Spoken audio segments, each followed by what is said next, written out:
Hello, everyone. Welcome back.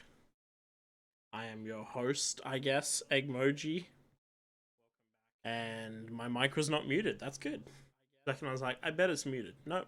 I am too professional for all that.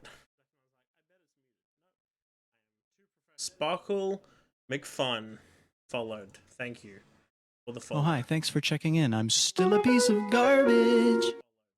Thank you very much for the follow, my friend.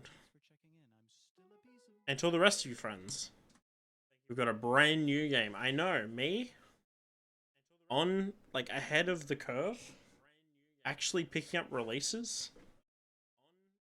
What?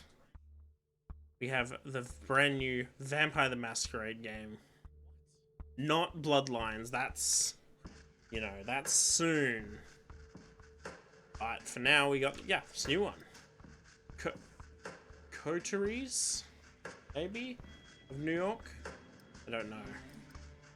And, yeah, I think we're just gonna get into it. I think it's a visual novel, but that's not your thing. I'm sorry. Oh, we got some choices. Bruja, Ventru, Toreador. Yes. Well, I think the I mean, Bruja's fine, and I do like the Ventru, but I think the choice here is obvious. I think we're gonna have to be Toreador. Oh, we get a name. How about how about that a good Toreador name? No, we can do better. How about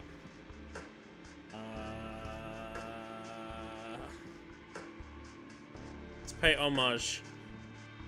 Let's pay homage to Bloodline. Who's the head of the Venture? The guy. His name? The main guy.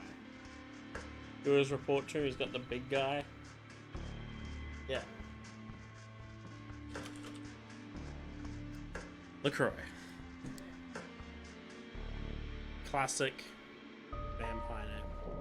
Ooh, New York taught me to believe in fate. Let's bring up a little more. Had you asked me, oh wow, that is fast. It gave me the option to do like how fast you want to scroll. And usually I just pick fast because that's fine. But that was very fast. Had you asked me about fate back when I was just a human, I would have told you it's just superstitious bullshit. That we're all designers of our own destiny. The belief shattered when the richest woman in the United States, the actual richest one, not the face you've seen in the papers, of course, sank her teeth deep into my neck. It happened right in the very same place you're standing right now, by the way. Fate, you decide. Please, there's absolutely no need to be hostile. Just listen for a little longer. You see, my mistake was, I flew too close to the sun. It makes sense that my punishment was to never see its glow again. I was incandescent myself. I was hot shit. I had it all. Money, looks, confidence, connections, men, women, career, spark in the eye. One you need to be born with. And that's when someone far more powerful than me saw my radiance and thought, that won't do. She robbed me of the light erupting from within me and gave me a subtle, enduring gleam in its place. She decided it would fit me much better. She was a 9th generation kindred, just like you, an apex predator. She probably enjoyed showing me a peak of human excellence, my real place in the food chain. It's such an eyesore when you look at some loudmouth braggart and see them for all they really are. The temptation to teach them a lesson can be unbearable.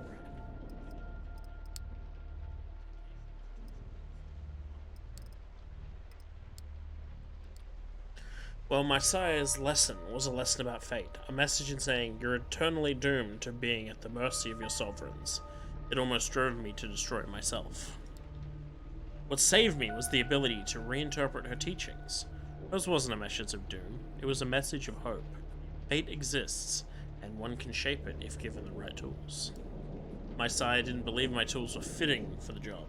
She considered them toys, and me, just her amusing subject. Well, she's deader than dead now, and I'm still here, standing right where she stood when we first met. You might have wondered how I learned about your arrival at JFK Airport. My answer is, of course, destiny. As luck would have it, today happened to be a day. Some of my associates were inspecting the coffins. Driving you here straight from the plane and having you wake up in such an unfamiliar place was a little desperate, and I do apologize for that. But it is so rare for you to visit New York. 3 times in the last 15 years, was it? And you're never eager to inform me you're here. I understand you still have that meeting on 53rd Street later tonight, so I'll provide a comfortable transport. I value our relationship very much, don't get that wrong. It is precisely because I value it that I'm going to ask you to repay the favor you owe me. You're the only one I trust to do the job well, and without attracting attention. You might think I'm crazy, asking you to breach the rules of our society like this. You might think you won't get away with it unpunished. But this is New York. I don't know about other cities, but in this one, fate really exists. And right now, it's smiling in your favor. This is how it begins. You stifle a yawn. It's been a slow evening. A little bit of red liquid left in your glass, and the crumbs on the plate remind you that, if nothing else, these art exhibitions at least come with some decent wine and legit catering. And yeah, it's fun to talk about your work on display, even if you end up discussing it with pretty much the same people at each occasion. You've already met that one critic who keeps telling you, with self-assured authority, how you should pursue a different artistic avenue. Then there's the obligatory doe-eyed art student who's oh so impressed with your technique. To be fair, you're not all that happy with your latest piece, but hey, it's not the worst thing you've seen tonight. That ignoble, dubious honor belongs to one of the other paintings on display. And yet, its author, currently being paraded around by his rich parents, has barely been able to grab a bite of the fancy canapes. So many sycophants to meet, so little time. For a moment, you think that maybe it's not worth it. Maybe you should take the critic's advice, cut your losses, sell out some corporation, get it over with. And as if the universe wanted to validate that train of thought, it's the exact moment your sister Emma decides to pop up in your view. So let me get this straight. Cushy corporate jobs are selling out, but supporting billionaires' vanity projects totally fine with you? I am. You absolutely despise her as an artist. While you're struggling to uphold some nebulous idea of what art is meant to be, she's perfecting her way of mooching off the system. Shamelessly preying on little-known street art and niche internet memes, she repackages them into bougie-friendly collages. So it's perhaps no wonder why the New York Times has recently dubbed her a mind-blowing explorer of digital art's extreme possibilities. But in spite of all that, you absolutely love her as a person, even as you welcome her by smacking the back of her head, a gesture meant to convey nothing but deep affection. No, but seriously, supporting young artists my ass. I don't even know what kind of money you got for this piece, but I doubt it was even a fraction of what it's going to be worth in tax benefits. The gallery owner actually said that if he had to choose his most valuable audience, it would be the IRS, and I'm pretty sure he was only half kidding. You mumble a non-answer, and then segue into a different subject, trying to preemptively quell her repeated offers to get you a steady job. Of course, she proves as insistent as ever. You know, sometimes I just don't get you. On one hand, you wouldn't be caught dead taking money from the inevitable winner of the culture wars. On the other, if someone gave you a chance to collaborate on some of the dumbass Oscar bait flicks sponsored by Larry Ellison's bailout fund, you'd do that shit for free. She rolls her eyes and asks, you know what the only difference between the art scene and the culture industry? The culture industry actually pays your bills. As expected of someone who's given up an attempt to infuse her work with any sort of enduring quality and decided to just keep responding to the zeitgeist, she claims to happily accept the fact that after she dies, both her and her work will end up in a landfill. When you respond that you prefer chasing a 1 in a million chance to immortalize yourself, she claims it reeks of an overinflated ego. But you've been down this road too many times before and managed to accept that she'll never understand what's truly important to you. Slowly, but surely, You move on to more agreeable topics. Your plans to finally get hammered together, or your most recent crop of garbage Netflix show your friends have tricked you into trying out. Alright, gotta go. I've got a date. She picks a bunch of middle-aged men in expensive suits who have stopped pretending to care about the exhibition in exchange for the worst lecherous jokes they've got in their stale repertoire. Have fun with their friends, class traitor. She gives you a hug and heads for a nearby elevator. There goes the pleasant part of the evening. Still, you decide to delay the inevitable and catch a quick smoke break. She went on slow. Try some different options. Truth be told, people aren't exactly lining up to chat about your work anyway. That's a good pay. As you leave your post, you start tapping your pockets in search of a lighter. Instead, you find a $100 bill you're absolutely sure wasn't there before. Jesus Christ, Em, you're the worst. And the best. You can feel your cheeks turn red, but you gratefully put the money in your wallet and move outside. When you reach the balcony, you look out at New York City and light the second last cigarette left in the pack. You're alone. It's not silent. The metropolitan hum is ever present, and even this high up. But it's a good deal more intimate than what's behind your back. You lean over the railing and look down. The streetlights beckon more than usual. In your mind's eye, you see yourself as a final artwork, beautifully splattered all over the pavement. Working title, Delusion of Grandeur. The author, a brilliant artistic soul crossed by the unfeeling reality, gone too soon. You chuckle and flick the cigarette into the air. Freshened up by the night's cool breeze, you squeeze back into the stuffy interior. You barely make it a few steps before lethargy sets back in.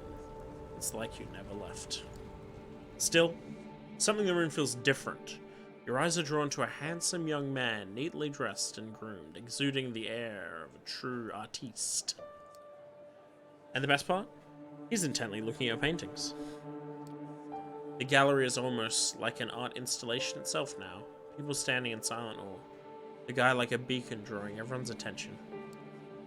Hushed conversations about the guests can be heard from every corner of the gallery. Your heart is pounding with excitement, and you approach, feeling like a kid trying to get close to a deer in the woods, but afraid you'll scare it away. The man turns to you, and you stop in your tracks, entranced. So, this is one of your pieces? You manage to mumble an affirmation. Tell me about it, please. As you start discussing your inspiration, technique, and process, the man's eyes lock onto the painting again.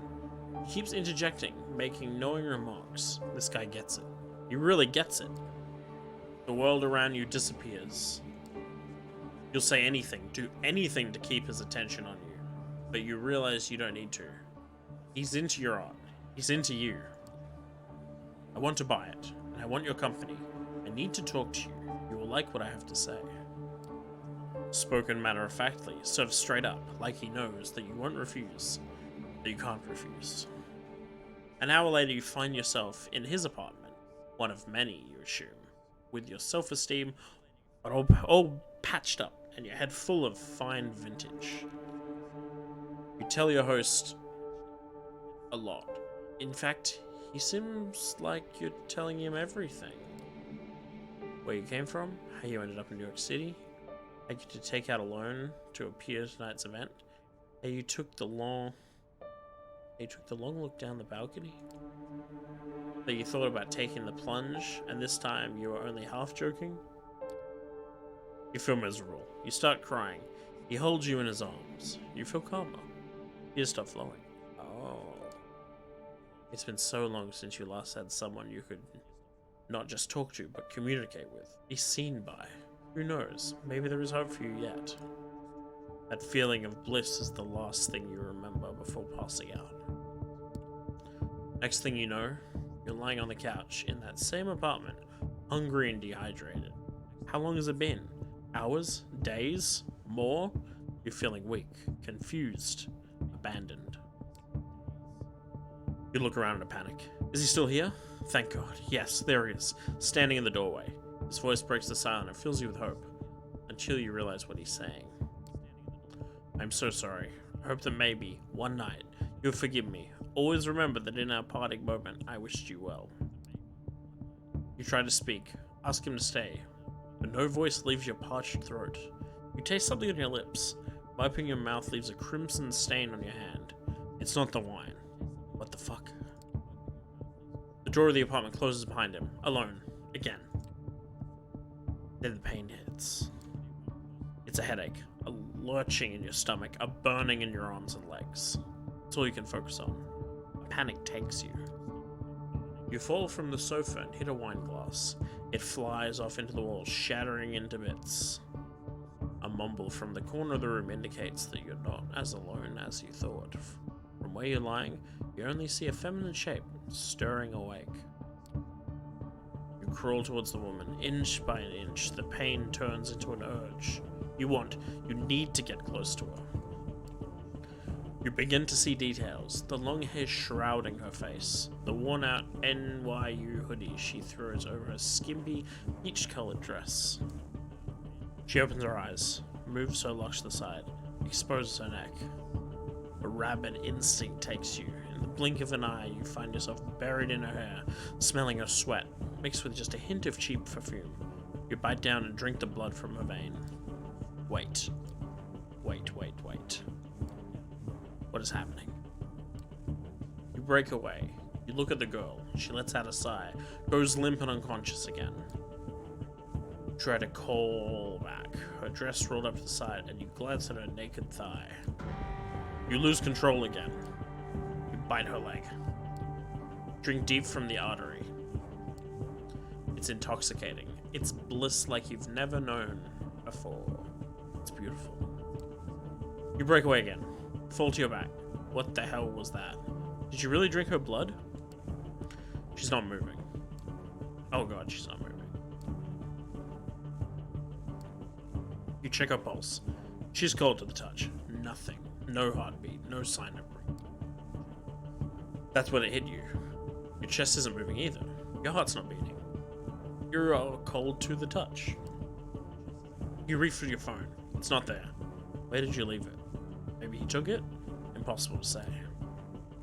You stumble around the apartment, but you find nothing you can use to call for help. You need to get out of here, now. You look outside the window. You're high above the street. There's no balcony, and the building's exterior is glass almost all the way down. You'd never survive the jump. But maybe that's precisely why you should leave the room this way. You've just killed somebody. Your life is essentially over. A sickening void is opening in your stomach, warning you that reality is about to turn into an unbearable hell. A voice in the back of your head tells you that the smartest course of action is to take the leap before it does, and the more you argue with it, the more reasonable it sounds. You're just about ready to pick up one of the chairs and try to break the window when you hear the clicking of keys in the lock. You freeze in place. This is bad. Your thoughts start racing desperately, and instead of a rational course of action, only visions of false hope come to your mind. What if it's him? What if he's had a change of heart? What if he sent someone for me? You almost feel your heart beat again with excitement as the doors open. Almost, but not quite. A man enters, but not the one you expect. He's tall, broad-shouldered, handsome, with darkish skin. His suit is stylish and immaculate. You've never seen him in your life, but you immediately see his sharp looks to see his sharper nature. He's a predator, and if you're not careful, you might become his prey. Good evening, I'm here to pick you up. A deep, emotionless voice. He turns his eyes to the lifeless body of the girl in the purple NYU hoodie and raises an eyebrow. Hey, Jules. Oh. This isn't what it looks like. Oh, there's a bus. This is what it looks like. Please, you have to help me. That's what I'm here for, after a fashion. He approaches the bed to examine the corpse from up close. Well, this is unfortunate, but preferable to going insane from hunger. Quite a nice gesture, actually, if troublesome. He briefly looks at you, with something like pity in his eyes, then changes his expression to a perfectly blank one. Listen, you may perceive your current situation as something out of the ordinary, but I've met hundreds of lost sheep like you. And you see, they tended to fall into two categories. First, there were the smart ones, those who carefully obeyed my every word and didn't pull off any stupid stunts. They always got where they needed to go, safe and sound. Then, there were the dumb ones. The punks who thought they could take me on. The wise guys who tried to contact somebody secretly without permission. The troublemakers who tried to run off or make a scene. None of them got to their destination in one piece. In fact, a lot of them never reached their destination at all. The man talks in a bored, professional tone, giving off an impression that he really has delivered this speech countless times by now. So you see, despite being a smart person, I'm a Mets fan. I love baseball, and it inspired me to come up with a 3-strike system to determine if someone is dumb. If you get on my nerves 1 or 2 times, well, I understand. Not all of us perform well in stressful circumstances. But if you do it 3 times, understand that there will be no excuse, no forgiveness, no mercy. His presence changes ever so slightly. Say, I understand, sir, now. You feel an overwhelming, barely resistible urge to fulfill his demand. Yeah, we'll play by the rules. I understand, sir. Excellent. Alright. Have you got anyone you'd like to inform about your current situation and tell them you're alright? He flashes his fangs briefly as he talks, and for some reason, the sight causes a chill to run down your spine. Something's wrong with him. Someone closest to you? Yeah, we'll contact the sister. Name? Emma. My sister. She's probably having a night out in Brooklyn with her artiste friends. Can I call her now? Take out your phone or what? Ask him the question. He shakes his head and points to the hooded corpse next to him. Wait, you found your phone? Okay. If you want to implicate her, go ahead. I think we'd all be better off if you let me make sure that she only knows what she needs to know. Yeah, agreed. Give me her phone number. I'll have someone get in touch with her. You oblige and hand him the smartphone so he can copy the number from your list of contacts. Thank you. This will be useful in illustrating my next point.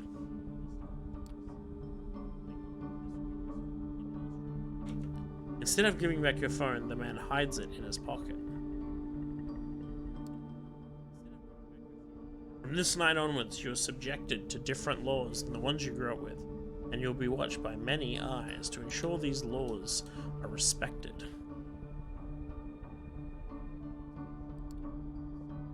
You're forbidden from letting anybody know you're still alive. You're forbidden from showing your face anywhere they'll know. If anyone comes to search for you, it's over, both for you and for them. He interrupts his monotone recitation to stare deep into your eyes. So if you don't want someone to find your poor sister's body in the Hudson River next week, we'll operate. Sight of his fangs again, and another physical flight or fight response. You've played the right into his hands, putting Em in danger. I can only hope that you care for her enough not to do anything selfish. By now, you're absolutely sure he's just toying with you, provoking you to just feed on your reactions. He hasn't told you where you're going yet, but he's already made it abundantly clear that a lot of people struggled hard to avoid getting there. You'd be far more eager to cooperate if he never raised the subject, but he made it a point. He made it a point to make you fear the unknown. He's pushing you, but to what end? Does he want to intimidate you to complete submission? Is he hoping you'd give him an excuse to get rid of you? Or maybe he's testing you, forcing you to show what you're made of. Somehow, he makes all these options implausible at once. Alright, I think that's enough lectures for today. He takes a glance at his silver watch. It's Patek Philippe. Very nice. The brand of mere mortals never see the outside of luxury lifestyle magazines. Just who are you dealing with here? My favorite watch is a Patek Philippe Celestial. They're like, yeah, they're about 400,000 euro. 280,000 is the cheapest I've seen it. Definitely the kind of brand mere mortals never see outside of luxury lifestyle magazines. Well put. It's past 3 a.m. now. The sun will come up in just a few hours, so we don't have much time. Come, we need to leave, so that the corpse can be taken care of. He turns his back on you to unlock the door. I still think we should just cooperate with him. He seems very proper. I'll head out with him. Okay. You obediently follow him out of the room. Before he locks it again, you manage to take a final glimpse of the corpse. You feel a pang of conscience, but not because of your victim's horrible fate. It's because you don't feel guilty, even though you know you should. Something important inside of you that was still there yesterday has definitely died tonight. You wonder if you'd even still recognize yourself in the mirror. The stranger shows you to the elevator.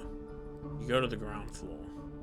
During an awkward ride, your dazed and confused mind desperately searches for a glimmer of hope, and eventually comes across one. Maybe you'll find the man you met earlier this night. Who was that man? Do you know who the man who brought me? Do you know who was the man who brought me here? That's what I'd like to know. As of yet, he is unidentified. They left no trace, and it's obvious they are not planning to come back for you. If, and that's a big if, you ever see them again, it will be tomorrow and probably for the last time. For the last time? What do you mean for the last time? His face is inscrutable. I said what I said. All I can add for now is tomorrow is a big night for you. The elevator door opens to an empty hall. You walk outside, past the night guard's post, which is empty. The cold night air reminds you of the balcony. Just a few hours ago, the man motions to a black Cadillac Escalade. Take a seat in the back, please. You get inside. The man closes the car door behind you. You hear a click as it locks. The Cadillac is almost entirely dark. The side windows seem light-proof. The man gets into the driver's seat, starts the engine, and drives away without comment. Where are we going? Where are you taking me? A safe place. Forgive me, I'm not in a talkative mood. This won't be a long drive. Patience. Dead silence fills the car. You close your eyelids and sink back into your thoughts. A blurry afterimage of the man who bought your painting is still there. It's strange. Whew. Sorry, you never felt this way about anybody. It makes you happy, even though you have the nagging thought that there is something fundamentally abusive about this attraction. But then the girl's hair, spilled over the purple hoodie, and her blood, spilled over the cold floor, come into sharp focus. You wince. You want to cry, but it's as if there were no more tears left in you. After what feels like an eternity, the car comes to a stop. You get out in an underground parking lot. It's an ugly, concrete grey thing, empty. But for the car you came in, it looks like there's a room beyond the metal door in the wall. Guess you'll live to see another night. Follow me. He opens the metal door and lets you inside. Here we are. These are your lodgings for tonight. If you get hungry, again, take a look in the fridge. Tomorrow I will come pick you up. Cramped room has no windows, just a simple bed, a single light bulb hanging from the ceiling, a small humming fridge, and a rattling AC fan in the wall. It has the coziness of a solitary prison cell. You notice claw marks on the inner side of the entrance door. I need medical. Oop. Okay, it picked a different one. It picked I'm not going in there. Actually, yes, you are. Listen, normally I'd lose my nerve right about now, and things would get nasty. But I get it, you're scared. You don't understand what happened. Trust me, you will learn more tomorrow, but now I need you to rest, and you need you to rest. He gestures inside the room. Finding no more willpower to resist, you step inside. The stranger nods, contently. Good night. He locks the door behind you. It looks very secure and sturdy. You open the fridge. There's a single plastic bag there filled with red liquid, unlabeled. Tomato soup, you feel sick to your stomach. Best leave it for now. You lie down on the bed. It's a simple mattress on a metal frame, kinda grimy and damp. Seeing it makes you grimace, but you're just too tired not to lie down. Your entire body hurts, a dull feeling that makes you feel heavy. You feel very vulnerable and lonely. Usually when that happens, you turn your attention to painting, just to not think about the alternative. Your family upbringing left you with no skills but artistic talent, using art to creating art used to be something of an unpleasant duty. Somewhere along the line, though, it became the only weapon you had to fight with existential despair. Some of your best work was created in lieu of impotently crying in bed. Hell, you're pretty sure a few of these pieces had your tears mixed in with the paint. Like the painting that led your whole night to this. You look back at your life, and it starts looking like a downward spiral. You are so tired. Your entire body tenses up, and before you know it, you drift away into oblivion. You wake up. That in itself is a surprise. You barely remember when you drifted off. It didn't quite feel like sleep, more like plummeting into an endless void. You imagine that's how death feels like. The room is unchanged, the lamp is still on, the AC is still rattling, the refrigerator is still humming. You take a look at your watch. It's almost 9 PM. You've slept for 17 hours straight. Maybe you died. Your breath is gone, and you feel no thumping in your chest. Does that qualify as dead if you're still conscious? You're not sure about that. You are certain about one thing. You are hungry. It's not your stomach rumbling, though. It's a need that starts somewhere in your abdomen and spreads to your chest, throat, and the back of your head. You open the fridge. The bag is still there. You take a closer look at it. If it is soup, then its color and texture are off. You pull the cork out, take a whiff. You recognize the smell immediately. Holy shit. There's no mistaking it. It's bagged blood. The smell is faint, and you remember some situation in the past where you found it nauseating, but now it's almost, no, not almost, it is enticing. Oh, we gotta drink the blood, we're thirsty. It feels wrong, but right now, there's barely anything in your life that doesn't. To hell with it. You pour a bit of the liquid into your mouth. It tastes bland. Reminds you of cheap supermarket juice. Just enough flavor to register as what it claims to be on the box, but nothing like the real thing. Nothing like what you had last time. You swallow it.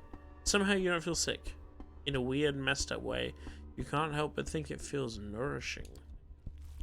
You take a few more sips, and then just another one. You suck on the bag a little more. Eventually, you find that you've emptied it entirely. All, look at the ever-present inside the bag, 450 ml of it. Even with this blandness, you still feel like having more.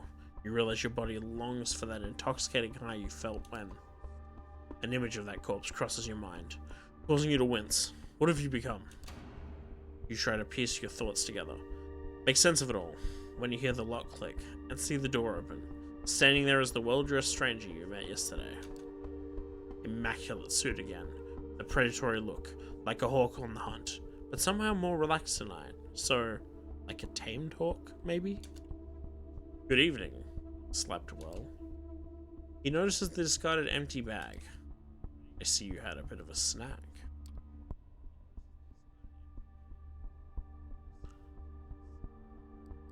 Am I still human? Am I still a human being? Luckily, one does not typically shed their entire humanity in 2 nights. You should be fine. Come on, we've got places to be.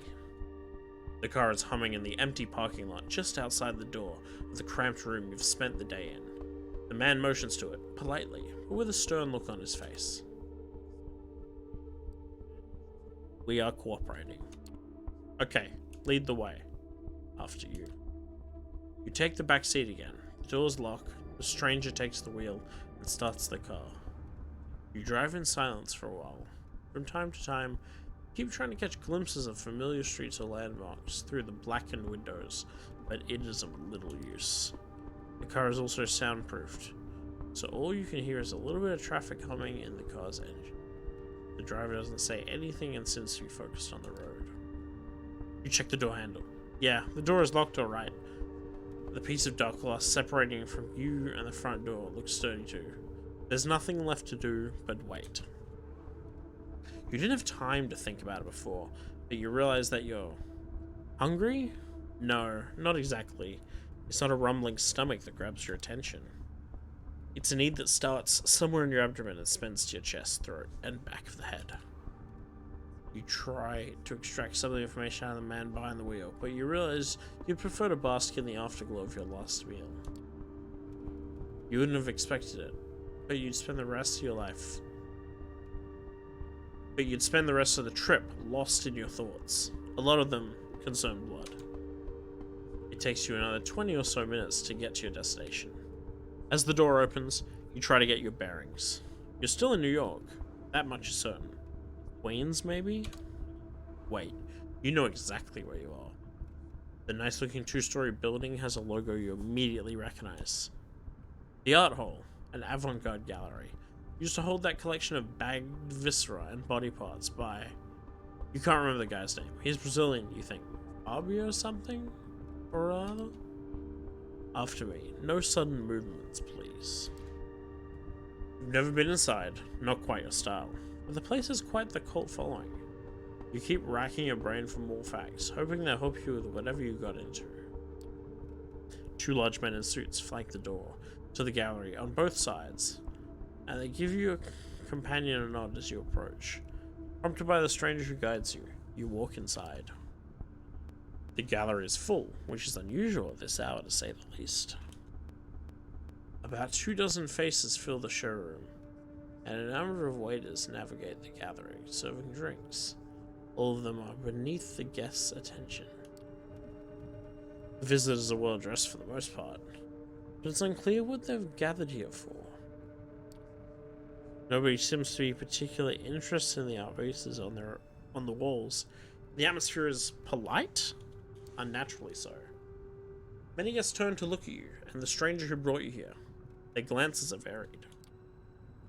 You see open contempt on a few faces, and animated interest on others. Most of the eyes in the room calmly observe you, as if wishing to appraise your worth. Memories come back to you like a bad case of PTSD. How many times before had someone judged you, impassively or decisively through your art? You'd share a piece of yourself with the world, and respond by making you feel like garbage. It always took a lot of effort not to lose your cool, and tell all of them to shove their opinions up their collective asses. Now looking around, it feels like you've become another artwork, as a commodity to be judged by a bunch of obscenely wealthy, out-of-touch assholes. It makes you want to scream. A woman, ooh. Good evening, Kadir. And to you, child. The noble, cold voice takes you out of your head and back to the situation at hand. The gallery, a crowd of strangers, you being brought here against your will? For what purpose? The room awaits your response. Excuse me. Good evening. Yes. You're addressing the Prince of New York City, Lean Panhard, child of Michaela. Lean. Prince Panhard. Thank you, my sheriff, but I am capable of introducing myself. She's somewhat plain-looking, doesn't seem to possess a great deal of charm. The entire room is still intently focused on her voice. She has influence over these people, but she is clear. You may address me as Prince, child. I realize your introduction to unlife was abrupt, and I understand your sire left shortly after. The rules of our society dictate I punish both of you for this transgression. A murmur of agreement, maybe, can be heard from the gathered audience. But I'm willing to listen to what our loyal sheriff has to say about the circumstances of your embrace first. Sire? Wait, my sire? You mean the man I met at the gallery? That's one of the things we're here to ascertain. You're about to be judged by the court of New York City. Here, please tell us how you found this fledgling. What happened on your way here? Court? Prince? Is this some kind of secret society make-believe? A trusted informant, who was chosen to remain anonymous at this time, tipped me off about a suspicious kindred appearing in one of our domains. Upon investigating, I found them gone, but this fledgling remained in their place. Interestingly, his sire made use of an older haven of one of the clan of the Rose for the Embrace. Rose for the Embrace. They were even thoughtful enough to leave the local woman for the fledgling to slake his thirst on. Despite some reservations, he offered little resistance last night and cooperated on our way to the safe house. I was pleased to not have to force his compliance. But a few quick chat. Wishing to appear here post-haste, I urged him to join me, which he did without struggle. A pleasant departure from my usual routine, say. His thirst partially slaked with the bagged blood we kept at the safe house. We had a pleasant enough drive here. The story ends with us arriving in Elysium tonight. All eyes on you again. You take special interest in one of the faces. It's a really beautiful woman, with curly, almost blood-red hair and a dress to match. You see her whispering to some bespectacled man with an absent-minded look on his face. Who is she, you wonder? Thank you, Kadir. I take note of this fledgling's behavior and will take into consideration later. She turns her attention to you. First, there is the matter of your sire. The person who brought you to where Kadir picked you up from last night. Who were they? A beautiful man. Is that the pick? I'm just gonna pick sire.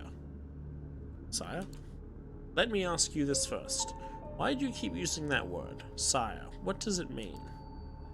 Under regular circumstances, they would be your patron and the one responsible for your introduction to our society. Things being what they are, however, I would very much like to know who they are. Indulge me. You find it impossible to decline her final request. Something in her voice makes you want to please her, and you hear yourself speak. Who has influence over, like, people's emotions?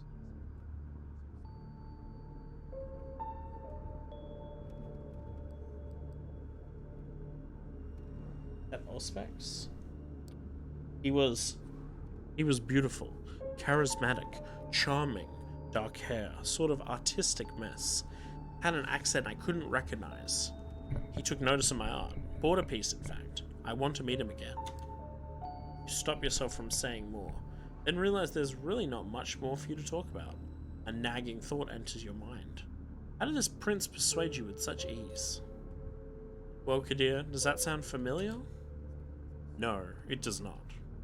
Or at least not familiar enough. I will continue the search after we're done here. Can I go now? I told you what I know. Can I go now? No, definitely not. What shall I do with the fledgling, my prince? What is your recommendation, my sheriff? The traditions are clear. Thou shalt only sire another with the permission of thine elder. If thou createst another without thine elder's leave, both thou and thy progeny shall be slain. I'm ready to fulfill my duty. Stay your hand for just a moment longer, Kadir. I wish to consult my counsel on this. Make sure everyone is in agreement. Of course. He seems strangely relieved. The prince leaves the main showroom, and about 6 people follow her out. You're about to ask this Kadir what all that talk of traditions and councils was when the red-haired woman approaches the two of you. Sophie. Sheriff, I was wondering if I could have a word with the fledgling. What for? She lowers her voice in response. Come now, Kadir. We all know what the verdict is going to be. Let me speak to them. You might not have to stain your hands tonight after all. Her words grab his attention. His face is hard to read. Like its several emotions are struggling for domination. Anger, sadness, hope, gratitude, resolve. I'll go get my sword. He steps out of the room the way you came, and you are left in the showroom with the woman in the red dress. She takes you aside. The eyes of the remaining guests follow you. Well then, fledgling, you're in quite the pickle. What do you mean? What do you mean? I still don't understand what my crime is here. Poor thing, this really isn't your fault. But if you want to get out of here in one piece, you need to understand one crucial fact that seems to have eluded your grasp. Last night you became a vampire. Wait, what? Oh yes, I'm well aware of how ridiculous that sounds. It's the reason why we've these nicer words for it. Kindred, being embraced, having a sire. The fact remains. The beings called vampires, you're looking at them. They're us. Glance around, some of the guests are still occasionally looking at you, commenting on your hushed tones. Many of the patrons are pale. Really pale. Most hold glasses of wine. No, not wine. That's not the right thickness, and not the right color either. You're trying to come up with something sensible to say, but you're drawing a blank. It makes a morbid kind of sense. You drank the blood last night, there's no denying it. And your breathing has not returned. Your heart remains still. A vampire. Two voices in your head start battling for supremacy. One of them slowly begins to put everything that happened since yesterday together, coming to a conclusion that no matter how insane it might seem, nothing but what she's saying makes sense. The other voice just keeps saying, "What the fuck? What the fuck?" on repeat. You're surprised. This is often how it plays out by design. Kadir deliberately keeping you in the dark at all. If we do nothing, you'll be cut down, as sure as daylight follows night. But I'm here to offer you a chance, a way out, under one condition. I will take you under my wing. If you're lucky, the prince will be in a good mood tonight, and your deference to Kadir will work in your favor. She might agree to this, but only if you swear fealty to me. I'm not making this offer lightly. As your patron, I will take responsibility for you. Your actions will reflect on me. If they affect me negatively, well, I will make sure that you face the consequences. What happens if I agree? What if I refuse? What if I don't want to die? I'll say, what happens if I agree? Suppose I say yes. What happens then? You survive, hopefully, or not, depending on the prince's whim. I'm giving you a chance, not a guarantee. But if you take me as your patron, I'll be your guide in this new reality, and you will assist me like a child would a sire. Steps and hushed voices can be heard from the side room. It seems the prince and her counselor returning to the showroom. Kadir appears from downstairs as well, and starts walking towards you. When you hear the verdict, ask to be spared. I will intervene. Remember my condition. Ooh, missed that.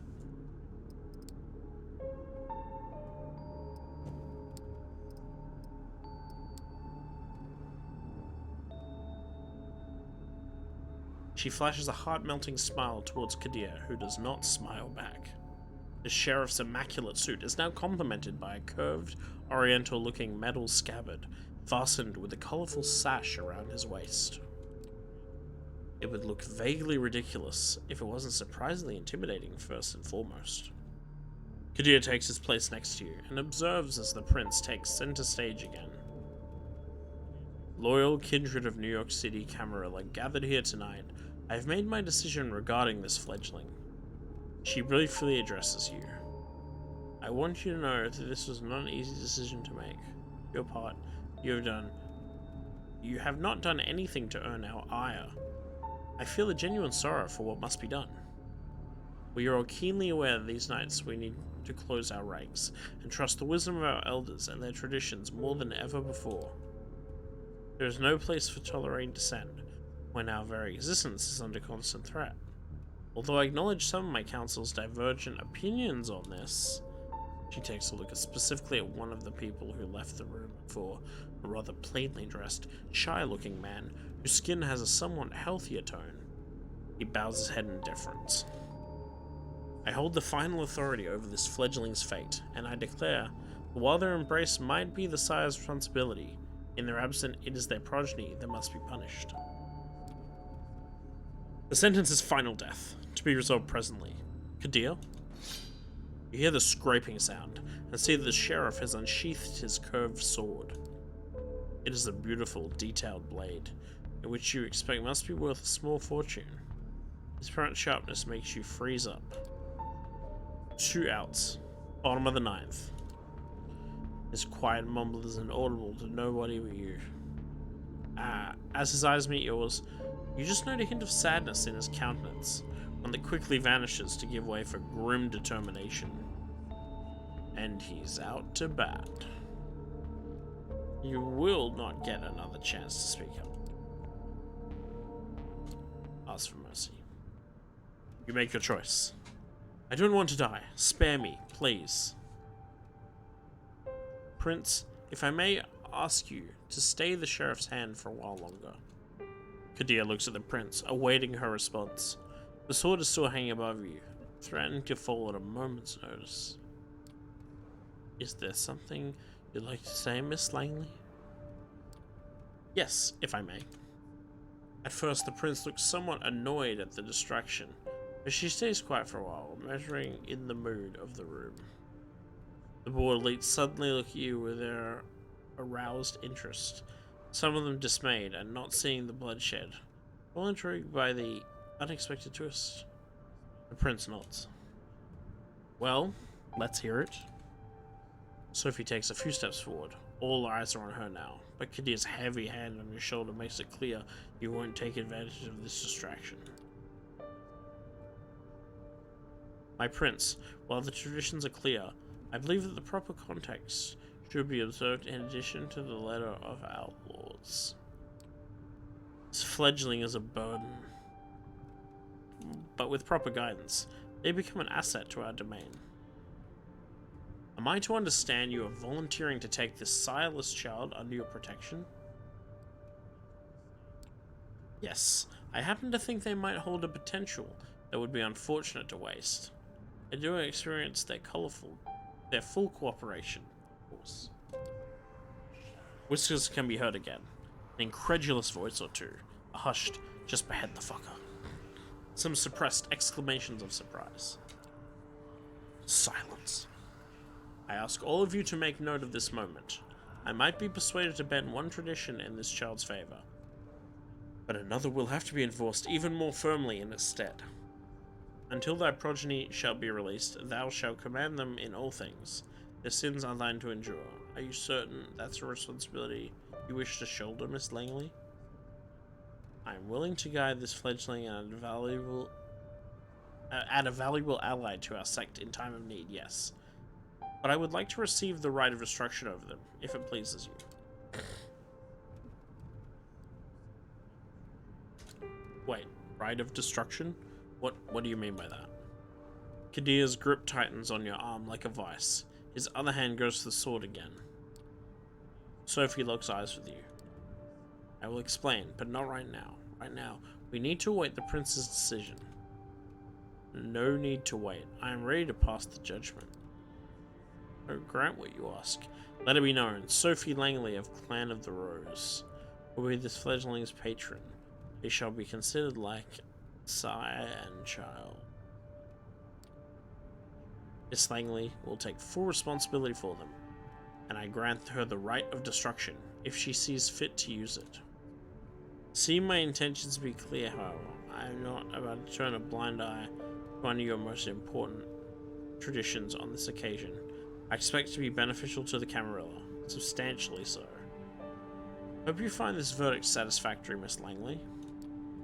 Of course, Prince. Thank you. Very well. She turns to you. What is your name, child? LaCroix. Welcome to the Camarilla, LaCroix. Now this evening proved to be even more eventful than I anticipated. With the fledgling's fate decided, I believe... Click through.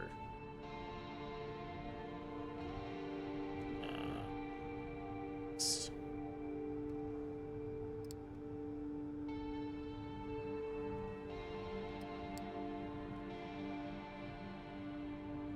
I believe our meeting here can conclude.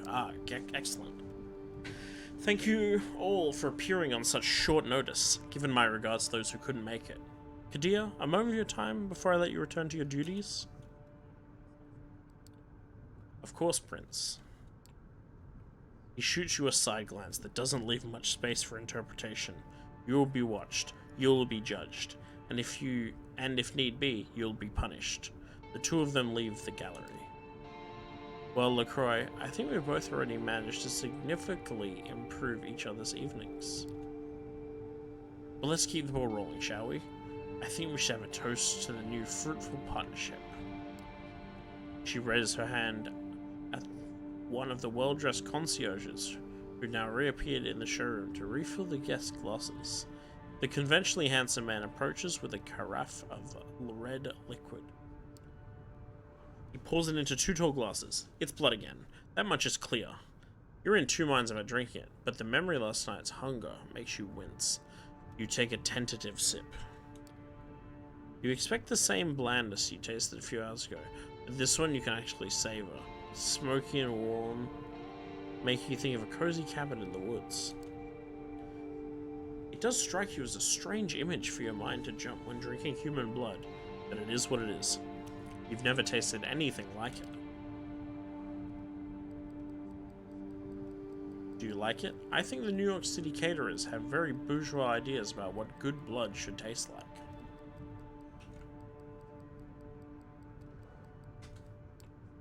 Apologies, you must have so many questions.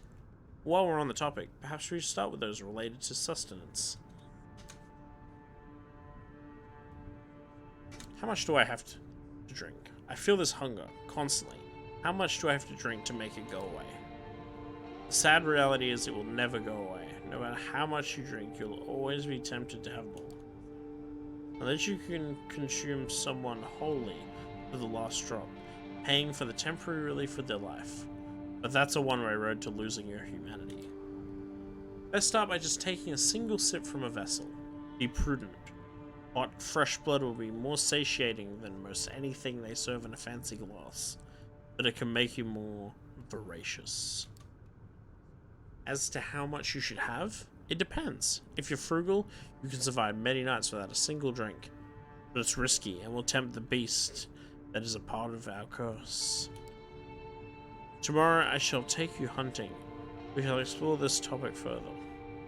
The blood you are having tonight should be enough to keep you happy for now. Oh, which one do I pick? The middle one. The prince mentioned something about you and me being like sire and child. What does that mean? Helene, I mean, Prince Panhard spared you on the condition that I take responsibility for you. Normally a sire and a child are close. One begets the other, after all. Our relationship might not be exactly that of a sire and child, but it is treated as such by our laws. That we do not share blood, it does not matter. You must therefore defer to me in all things. I don't wish to use the right instruction that the prince granted me, but I will appreciate if you don't give me a reason to do so. I promised I'd guide you, and I meant that. Treat me as your mentor and superior, and I will treat you as my loyal retainer and understudy. With me, you can go far. Without me, you'll be lost to the unfeeling night, and we can't have that. Those of us unaccounted for can easily become a danger to the Masquerade. That's the main reason why, with your sire gone, Prince wanted you out of the picture too. The concierge returns, asks for permission to intrude, which Sophie gives with a polite smile. He then leans in to whisper into her ear. You know that the gallery is now almost empty. I'm being told that the gallery is just about to close, but we still have quite a lot to discuss. We'll go to one of my apartments. My jalopy is waiting downstairs. Come. My what? How the hell do you say that word? Jalopy. It's a game. card game. Oh, like mine. The smile she puts on makes you remember last night's encounter in the showroom.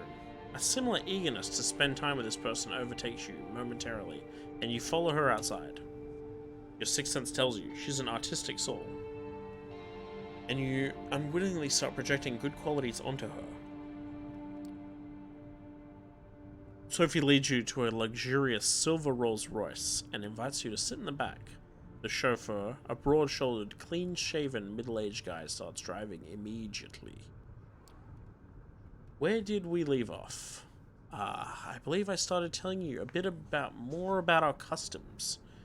You've heard the prince refer to our traditions. The chief among them is the Masquerade. As you might have gathered from us assembling at a niche gallery after closing time, our comings, goings, and doings tend to be somewhat secretive. We do not advertise our existence. We allow myths and modern fiction to morph and muddle the facts, so that the vast majority of kind will remain bedtime stories and pulp culture icons. Say, is that one television show about vampire angels still popular? You shake your head in confusion.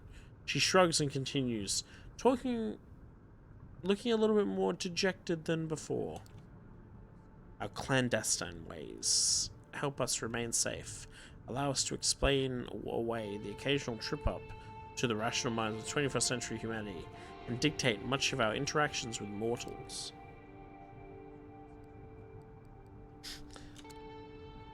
There has to be some stuff that the books or movies got right, or is it all just vampire propaganda? There is a kernel of truth in every myth. Those concerning kindred are no exception.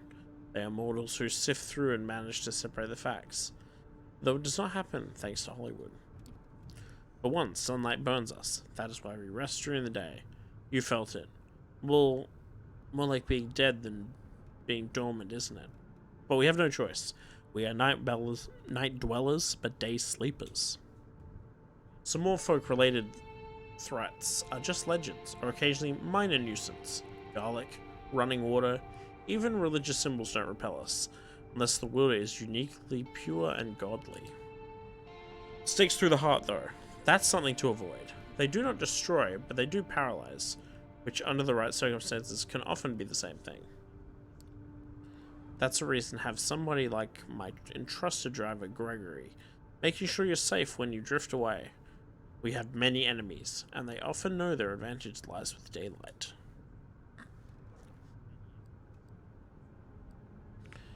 So it's good to keep human friends? Am I right in thinking that having a human friend or two is necessary then? Or at least useful? In moderation, and best if they don't know your true nature. Also, I would say that subordinates are useful, but friends? I haven't had one of those for many years now. A little sex supplies social interactions aplenty, but it doesn't really encourage friendships. Alliance is convenience, to be broken at a whim. Yes, that's more like it. Long-term solidarity does not occur in the Camarilla, but we are a very politicized organization by necessity. Loyalty is to your sire, to your prince, and to the sect. Friends must remain a distant priority at best for us to maintain the masquerade and to thrive as the years pass. With age comes authority. With it comes influence and power if you wish to retract them. She seems to be lost in thought and falls silent for a while, leaving you to ponder all the things you've learned tonight. It still feels absolutely unreal, but as piece after piece of knowledge falls into place, the image becomes almost like an entirely logical jigsaw puzzle. Whatever you wouldn't believe on your own, you've witnessed. Many questions swarm your thoughts, but the one you keep returning to is what your place in this new reality should be. The car stops. You're in the city, in front of an old but well-renovated apartment building. We're here. Would you like to see your lodgings? My own apartment? I get my own apartment? That's neat. Consider it the first of many gifts that I'm able to grant in exchange for your loyalty. Come upstairs. She leads you through a small hall with a night guard who greets Miss Langley with a good evening, and you take the stairs up to the second floor. Sophie opens the door to room 209. Inside are all the amenities you can expect from a modern apartment, and some you wouldn't have deemed necessary just the previous night, including thick blinds on the windows. The back room has a comfortable looking bed, a thick steel door with several sturdy looking locks, but no windows. Well, how do you like it? This is great. Thank you. We're very cool. I'm glad. Make yourself at home. Tomorrow I will take you hunting and discuss the blood in more detail. I'll let you get comfortable. The keys are by the television set. I will come pick you up tomorrow night. Just use the back room for rest. You can lock the doors just in case. It stings a bit when she leaves. It's like the room suddenly became a few shades dimmer. You inspect the kitchen, hoping to find something to drink. Nothing, no regular food, either.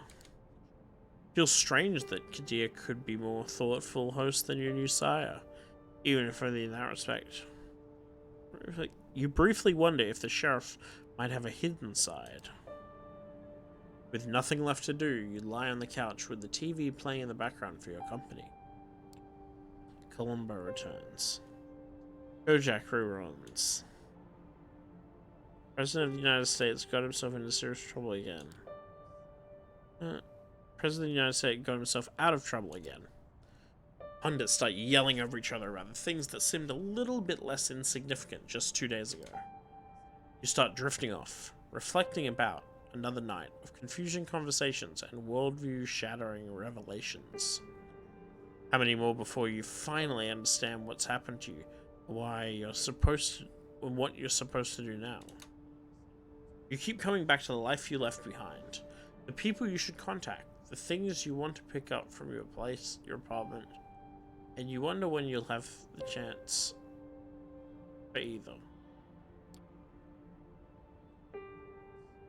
As you start to feel the same tiredness that made you drift into a cold sleep last night, you settle in the back room. The bed is comforting, the lack of windows less so. You leave the light bulb on. Looking at it, you realize it's the closest you'll ever come to staring at the sun on a breezy summer day again.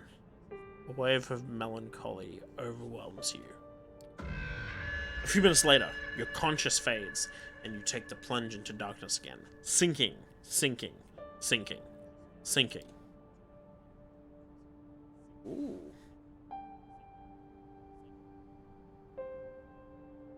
I'll take a moment to get a drink.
Welcome back, me.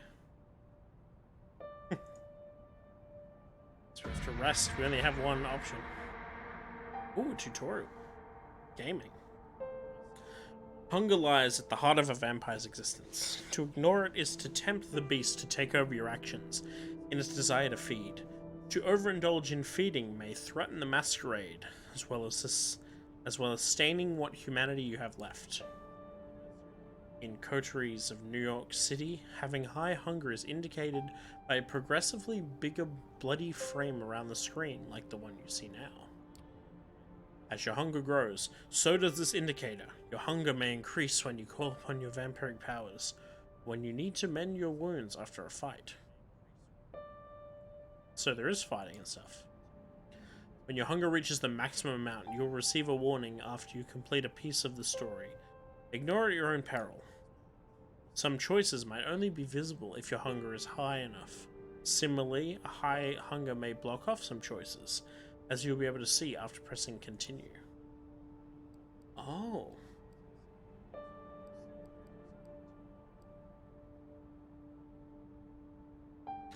Ooh. My webcam's quite dark. I always forget that things show up darker on the screen. I can remedy that right now. Here.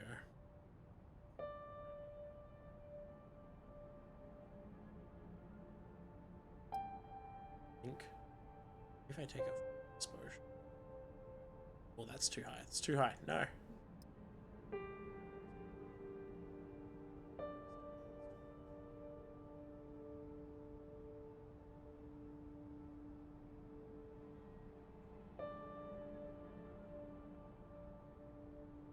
That's probably good.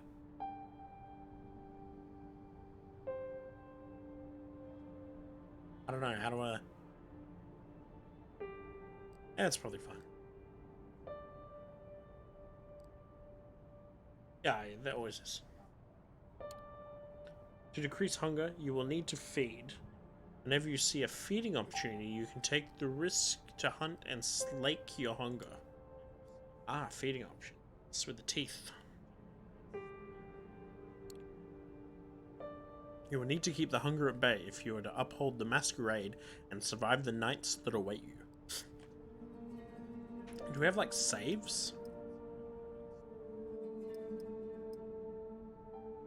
I'm assuming it auto-saves. Alright. You open your eyes. The bed isn't warm. The room is filled with artificial light from the ceiling.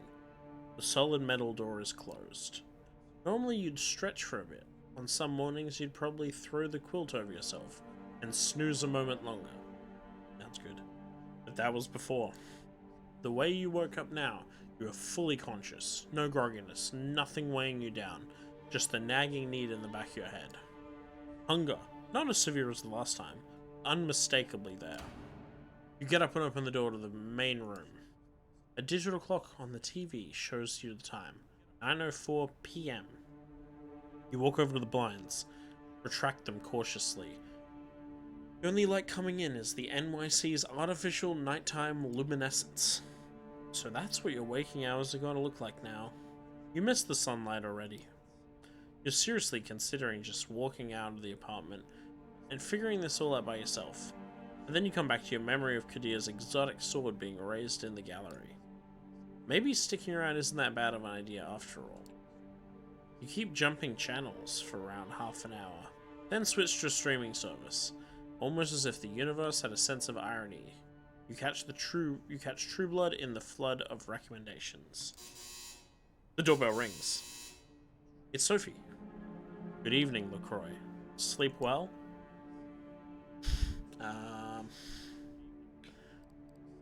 Like a baby. Like a baby. What a delightful choice of words. So appropriate. A newborn kindred, lost and confused in the night. You made the right choice yesterday. I can teach you many things about yourself. Your blood, its desires and its powers will begin tonight. You are hungry, yes? I'm sure you are. Our kind always is. There's only one remedy, the blood. The drinks we had yesterday at Elysium are not the usual way to slake your thirst. So tonight I will assist you in your first foray into hunting. You need to learn the sense of the kind of blood you desire, to understand how you can use the kind's vulnerabilities to your advantage.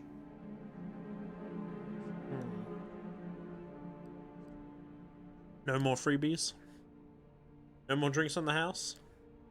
An official meeting in Elysium does not happen every night. Besides, I think you'll find this a unique thrill to hunting for fresh, hot blood that is absent when drinking it from a glass. You'll find that drinking moderate amounts of it regularly will keep the hunger and the whisperer of the beast away. You might think yourself monstrous, but there is a balance to be found here. The kiss gives the kind pleasure. You might remember this from your own embrace. Some can even become addicted to the sensation. But if you do it right, they tend to misremember your feeding. After all, vampires do not exist. They are myths, fairy tales, pop culture mainstays, correct? She gives you a sly, knowing smile. That is why the Masquerade is so important, and even more crucial when you feed. How do you avoid being seen while feeding? You isolate your prey, or you choose the right circumstances. People tend to avert their gaze when they see a couple intertwined in public. Love bites are easy to explain away. Some of us keep willing herds, or even just individual kind who desire the kiss. That comes at a high risk these nights, though, so I would not recommend it to a young kindred like yourself. Feeding from the same area repeatedly can be dangerous, but branching out, you risk the ire of other kindred on whose domains you trespass. Like if you, NYC is more forgiving in this regard. New York is in somewhat of a unique position. Many of its neighborhoods remain contested or unclaimed. The reason for this lesson is another time, but keep the following in mind. Take opportunities to feed when they present themselves these upcoming nights. As long as you hunt cautiously and respect the Masquerade at all times, you should be fine. To wit, I want you to join me for a trip tonight. Come downstairs. Gregory is waiting for us. The busy street fills with air and traffic noise, pedestrian chatter, and the mix of smells that disorient you momentarily. These warm bodies contain what you want, what you need. You catch yourself. Did you really just think of these people as mere sources of blood? It takes a nudge from Sophie to break your train of thought. The driver opens the door for her and then tips his hat to you, gesturing to the back of the car. The car casually joins the somewhat thinned New York traffic. It's still busy in a way only one of the biggest cities in the world can be, but compared to the daytime commute, it's a pleasant drive. You barely have the time to gather your thoughts and formulate new questions before the car comes to a stop. You're among the tall skyscrapers that make up Manhattan's iconic skyline. You feel a pang of emotions as you realize this is where you took part in the exhibition just 2 nights prior. Same address, and, you suspect, same hall. To what ends has it been repurposed tonight? Come, LaCroix. Park the car, will you, Gregory? The driver just nods. Sophie gets out.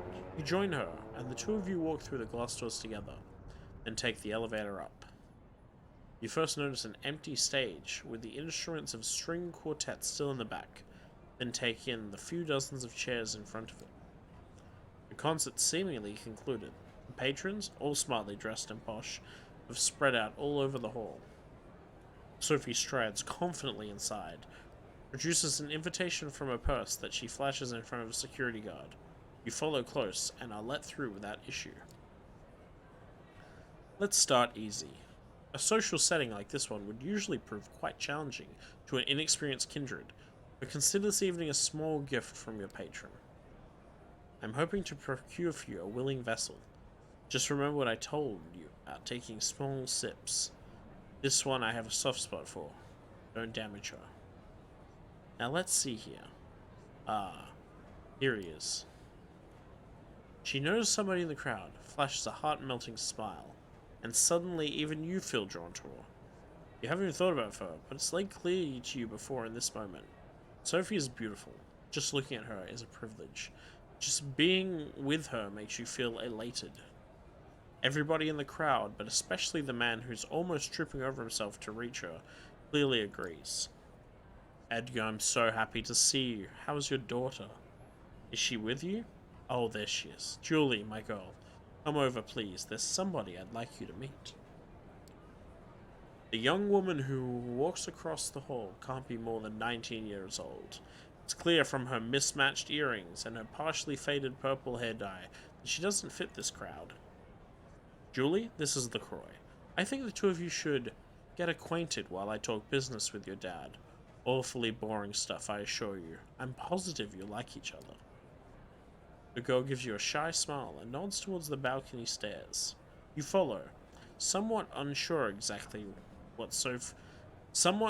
what it is exactly Sophie expects you to do. You reach a secluded space from which the entire lobby is visible. All eyes are on Sophie. They listen intently, then laugh when she does. Julie saves you the trouble of figuring out the next step. If you're with Sophie, then I guess you're, you know. She puts her wrist to her lips and gives herself a theatrical nip, then looks to you, embarrassed, but also hopeful. Yes, I do. She takes off her jacket, unbuttons her sleeve, then rolls it up. You see a tattoo of a cat in an astronaut suit, one feline eye winking at you. There, just enjoy. A perfectly awkward smile and a blush. Yeah, why not?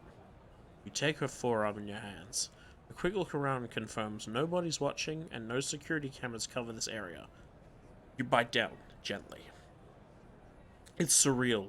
She's just given you her blood of her own volition. How is this possible? What about the masquerade? You need to ask Sophie. Your thoughts disappear amid the bliss. There's just the taste. Sweet, fresh, sanguine. Drink. And drink. And drink. No, stop. You tear away from the girl, harder than you wanted. Still, the bite leaves just tiny punctures. Almost as if by instinct, you lick them clean, and the two holes become concealed. Just like that. Julie is now leaning on the wall, pale, wobbly on her feet, but happy? She lets out a dreamy sigh, opens her eyes. A few tears fall onto her shirt. Tears of joy. Thank you. Please, can you walk me downstairs? Please, my dad, he doesn't know. He thinks it's a condition. Miss Langley told him so. Oh. She leans on you and requests you walk her over to a bench. She takes a seat and smiles at you. The crowd around Sophie disperses slowly. Looking at her now, only some residual awe hangs in the air. Yes, she's pretty, maybe even beautiful, sure, but not your type. What came over you before? You walk over to her. Edgar, dear, it was splendid talking to you. But we need to get going. Give Julie my best wishes. Come with, LaCroix. Just come with. Gregor is waiting out the front for you. It's only a car that Sophie addresses you. I can tell from your look that you took the opportunity. Good for you. That girl's exquisite, don't you think? You wouldn't tell by her demeanor, but she has so much passion. It brings out a unique bouquet in her blood. She knows who we are? Her blood was delicious. I feel like I took advantage of her. I don't know, which one should we pick?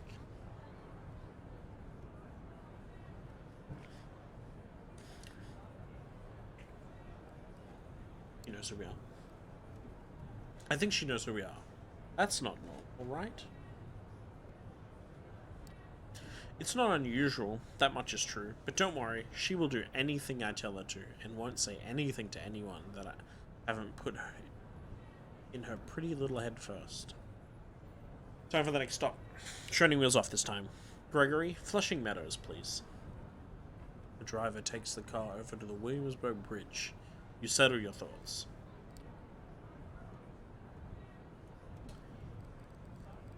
Why Flushing Meadow? Flushing? What is that for? Other than the fact that the Unisphere is beautiful at this time of night, it's a great hunting ground on which to try out some of our talents on blood. We all have our talents. Some of them come from the legacy we inherit from our sire. Others can be learned with experience. I can sway people and make them fear me, see more of the world in greater detail than some kindred. I can will my body to move with unparalleled precision and grace, and more. All of these skills make me who I am. They also help me hunt. What are my powers? Okay, so what are my talents? Time will tell. You need to discover them yourself. When we arrive, experiment. Give different things a try. Follow your instinct and intuition. It will guide the blood. Always keep the masquerade in mind, however. It is all fine if you can disappear in plain sight, or command animals with your mind. But save those overt talents for the right place and time. It only takes you half an hour to reach the park at this time of night.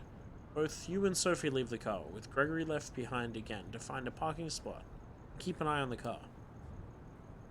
Sophie seems deep in thought. She takes in the surroundings with a dreamy gaze. The sky is surprisingly clear tonight.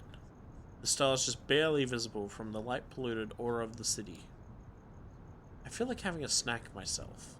I'll be by the fountain. Go. Look for somebody to your liking. See what effects you can achieve with your blood.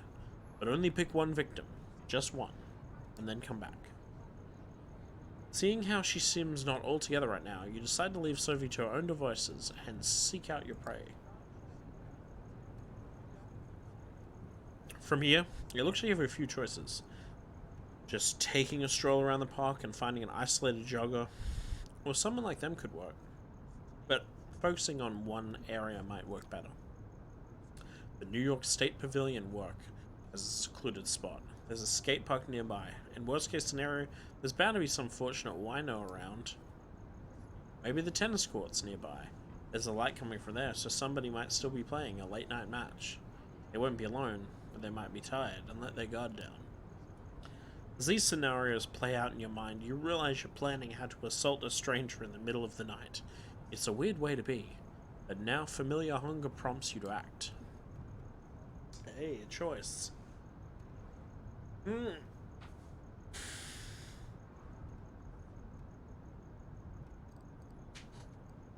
think I'm just gonna search for victim around the park. You start walking. The park's many avenues must hold a good spot or two for a predator like yourself. You pass 2 soccer fields and circle around where the Fountain of the Planets once awed visitors with its spectacle before coming across an opportunity. A woman, a small duffel bag on her arm, is making her way through the park in a hurry. She doesn't seem to have noticed you yet. Ooh, presents. Focus her attention. You think back to what Sophie did in the hall, how she managed to focus the attention of the entire gathering on her. It might be a tall order for you, but a single person could be doable. For a moment, you're thinking how an old guy in a hood should appear over your shoulder saying, "Use the force, LaCroix." It feels ridiculous. But then, something stirs within you. There's a confidence there, an allure that you might have had before. That's increased manifold in this moment. Catch the woman's eye. She flashes an unsure smile, almost in spite of herself, as she passes you by. We just say, hey. Hey, you. Oh, that's a bit different. She's tense, gripping her bag close, but attentive. Her eyes lock on yours. The slight smile is there again. Yes? What is it? Almost intuitively, you close the distance between you. She can't look away. She's unprepared for what follows. In a swift move, you grab her and bite down. Her surprise resonates in her blood. Hot, excited, fast-flowing. She tensions up, then relaxes. The duffel bag hits the ground. Listen. Footsteps. Let go of her. She drops to the ground, barely conscious. A hooded man is looking menacingly at you. What do you think you're doing, barging in on my turf like this, Lick? Lick, that's a different term. I was like, yeah, I know all this. Lick, a derogatory term usually used to address young, experienced vampires. Huh. I didn't mean to trespass. I'm gone. Going. Too late for that, friendo. You want to leave here in one piece? You talk. Handedly. I know what you are, so you can shove that masquerade misdirection up your ass. Nice hat. Now, better tell me oh, maybe who you are. Oh, who you're with. I was like, what? Better tell me who you're with before my posse shows up and we beat it out of you. Ooh, it's posse. I'm here with Sophie Langley. I came here with Sophie Langley. She's my patron. Doesn't ring a bell. Sounds fancy, though. He licks his lips, exposing his fangs and looking at you graciously. A nervous tick or an attempt at intimidation? I wonder, what would Callahan do to you if I brought you in? Huh? Break your shins? Leave you out to be kissed by the sun? Ooh, concrete shoes. Maybe he's old school like that. Try for celerity? You take off, fast. Faster than you've ever run. The hoodlum has trouble keeping up, but howls behind you like an animal and gives chase anyway.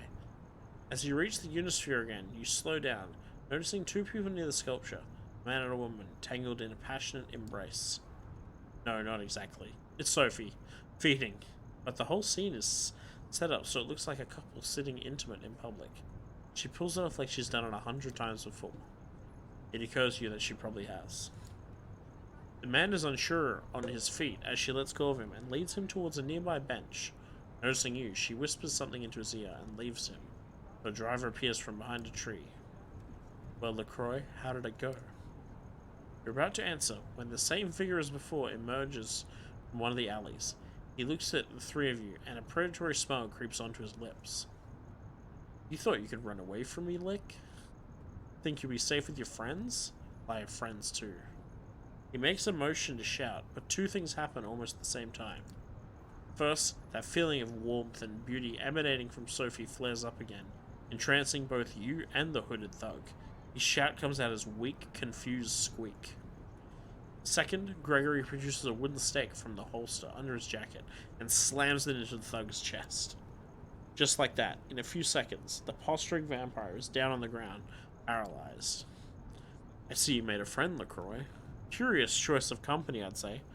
Who is he?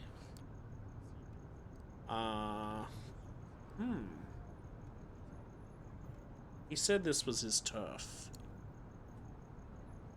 And that I trespassed on it. So, this place was supposed to be safe? Oh, I thought this place was supposed to be safe. Well, he's not a part of the Camarilla. Corona Park hasn't been claimed by anyone I know of. Curious. Let's go to the car. We'll put him in the trunk and present him to Kadir tomorrow night. I'm sure he'll be delighted to make this hoodlum's acquaintance. Gregory carries the staked vampire and dumps him in the car's trunk like a mannequin. It's a strange sight, and you're quite happy you're not in that poor fucker's shoes right now. It's almost surprising you can get away with just casually throwing a stiff in your car and driving away. But then you remember that Sophie has been doing this far longer than you have. Still, the nagging thought that anything you did tonight could have been recorded on CCTV or picked up by a rando with a half-decent smartphone and streamed online fills you with dread. Hunting and using your abilities is a dangerous business. It's clear that this whole being a vampire thing has about as much caveats as it has perks. You're taken out of your headspace by Sophie's voice. I will pick you up tomorrow night, same as tonight. I have some business to attend to at Elysium, and I expect you to accompany me. Plus, our friend in the back needs to be properly introduced to the Kadir and the Prince. I'm sure he'll have some interesting things to say to the court. Her voice is cold, cruel, and nothing like the enchanting personality she showed to the gallery earlier tonight. Sophie is clearly a woman of many faces.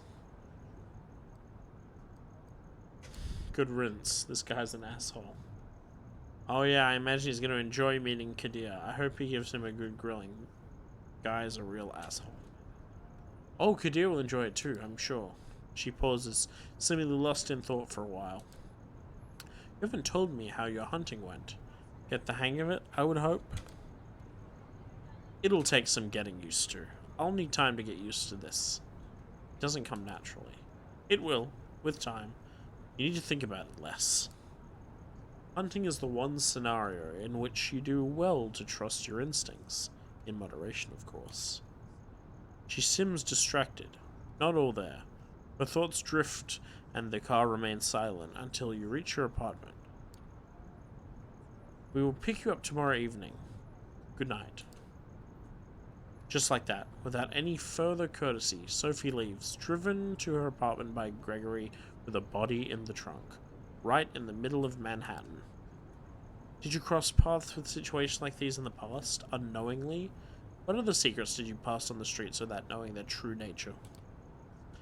Your haven is just as you left it hours ago. Though the sun won't come up for some time, you feel tired. You learned something about yourself today. It'll take time to process. You're not in the mood for television, and the few books on the shelves in the apartment are either in languages you don't speak or sound like a boring read. Nothing left to do but rest. You settle in the back room, lock the door, and a moment of hesitation, but then decision. This time you turn the light off. You think back to Julie. How many people in the city know about this vampiric society? How many are willing accomplices in sustaining it? And the thug you met in the park. He's not Camarilla, then what is he? Are they independent vampires? How does that work?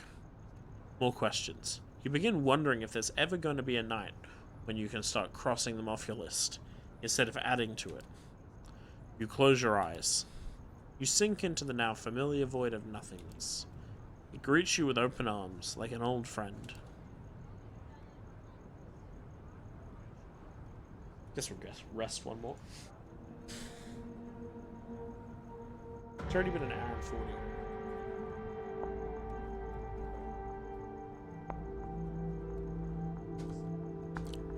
Just play the whole thing.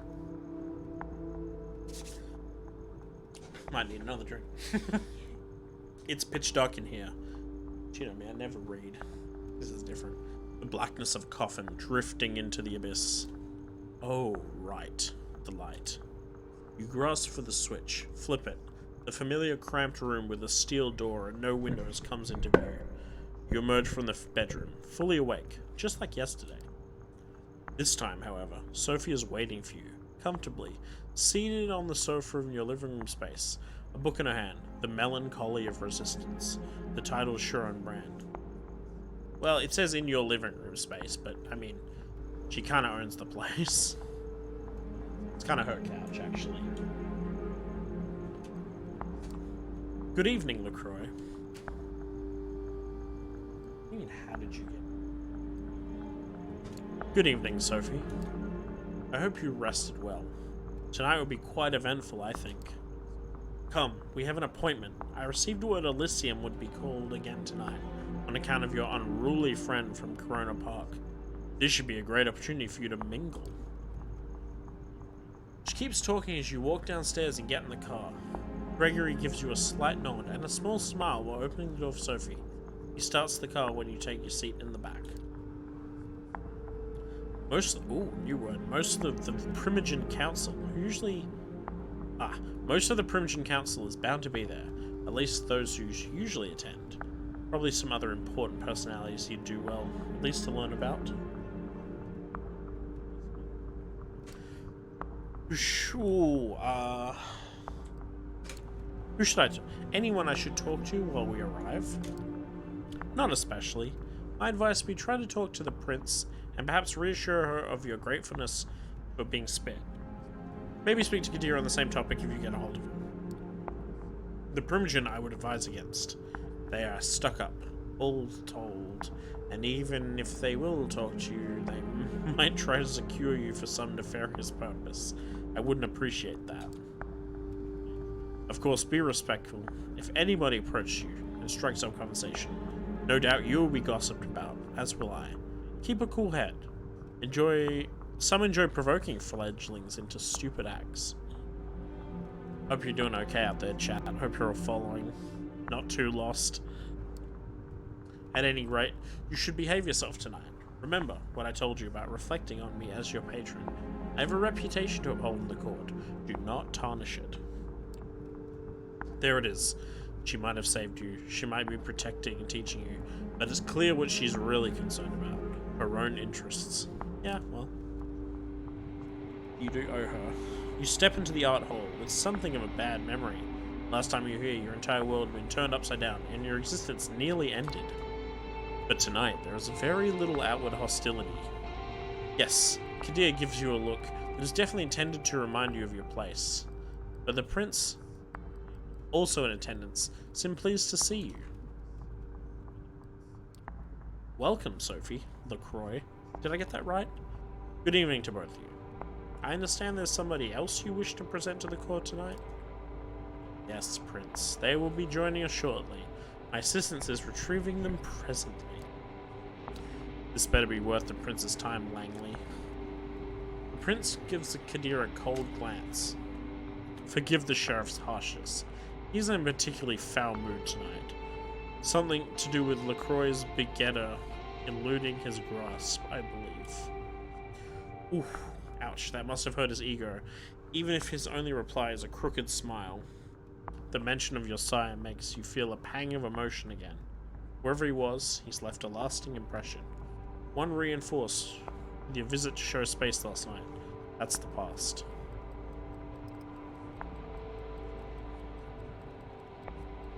One second.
Sorry about that. Yes.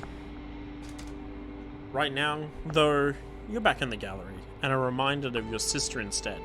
Emma frequents this place. Is she aware of these clandestine meetings after dark? The flaring up of whispers in the gallery hall breaks you out of your thoughts. Gregory enters the room, the jumpsuit-clad inert vampire still staked on his shoulder. The show's about to start.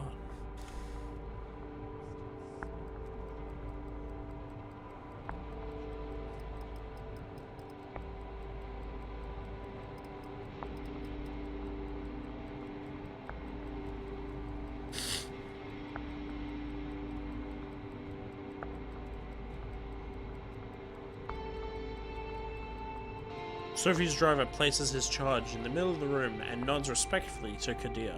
The sheriff approaches the vampire and removes the stake from his chest. The captive's eyes flicker to life, and he starts looking around in disbelief.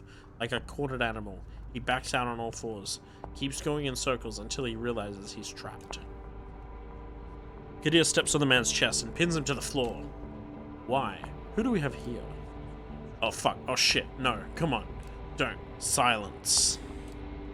The sheriff takes on an aura of utter dread. He appears as if he's a primal force of nature that's out to get you, and there's absolutely nothing you can do but shrivel in terror. The beast inside you shrieks. You could swear it happens in unison with the instincts of some of the other guests here tonight. It's unlike anything you've experienced in his company during your turbulent first night as a vampire. He really did go easy on you, all things considered. It seems like it takes all of the hoodlum's willpower not to crawl into the fetal position and start crying. No, please, don't hurt me, man. Don't. You and me are going to have a little talk downstairs, at the prince's discretion. Please, go ahead, my sheriff. You heard the prince. Get up. let's go. He doesn't wait for a confirmation, he just grabs the man and drags him, kicking and screaming out of the room.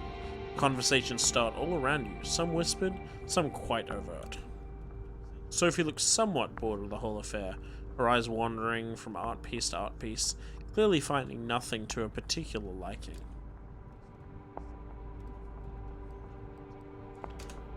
So, what happens now? It'll be at least some minutes before Kadir gets the information he seeks out of this thug.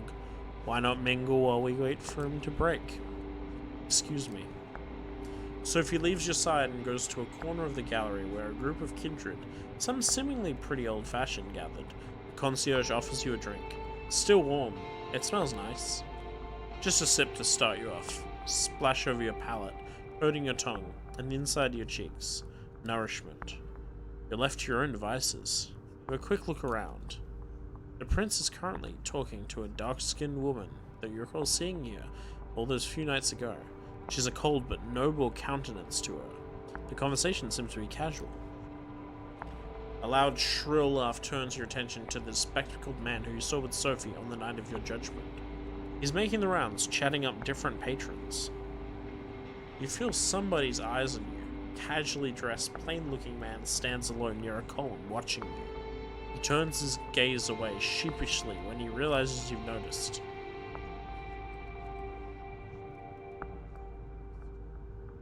To talk to the prince. You approach the prince, trying to stay as respectful of her private conversation as possible. She glances at you step forward, her scrutinizing gaze mimicked by her companion. She addresses the dark-skinned woman before turning to you. Excuse me for just a moment, Samira. Yes, the Croy? What is it? I wish to thank you for sparing me, Prince. I realize it wasn't an easy decision to make, and I want to express my sincere appreciation. How thoughtful of you. She takes a long look at you before she continues. I didn't do it from the kindness of my unbeating heart. You're an asset to Miss Langley, to the Camarilla, and to me. I believe I made the right decision. Prove to me, and the other kindred of the city, that it was so, and there might be more to your future nights than just survival and servitude. The dark-skinned woman looks impatiently at you and catches the prince's attention. Forgive me, that's all the time I can spare right now. We have some things to discuss with Samira still. Enjoy your night, LaCroix. Oh god. How? Same to you. Same to you, Prince Panhard. The prince nods and turns back to the other woman to continue their conversation. Bow? Yeah, I'm not gonna bow. Look. You notice Sophie mingling with other kindred, clearly in her element, and not to be disturbed. Kadir hasn't come back yet, so you can probably still find time for at least one conversation.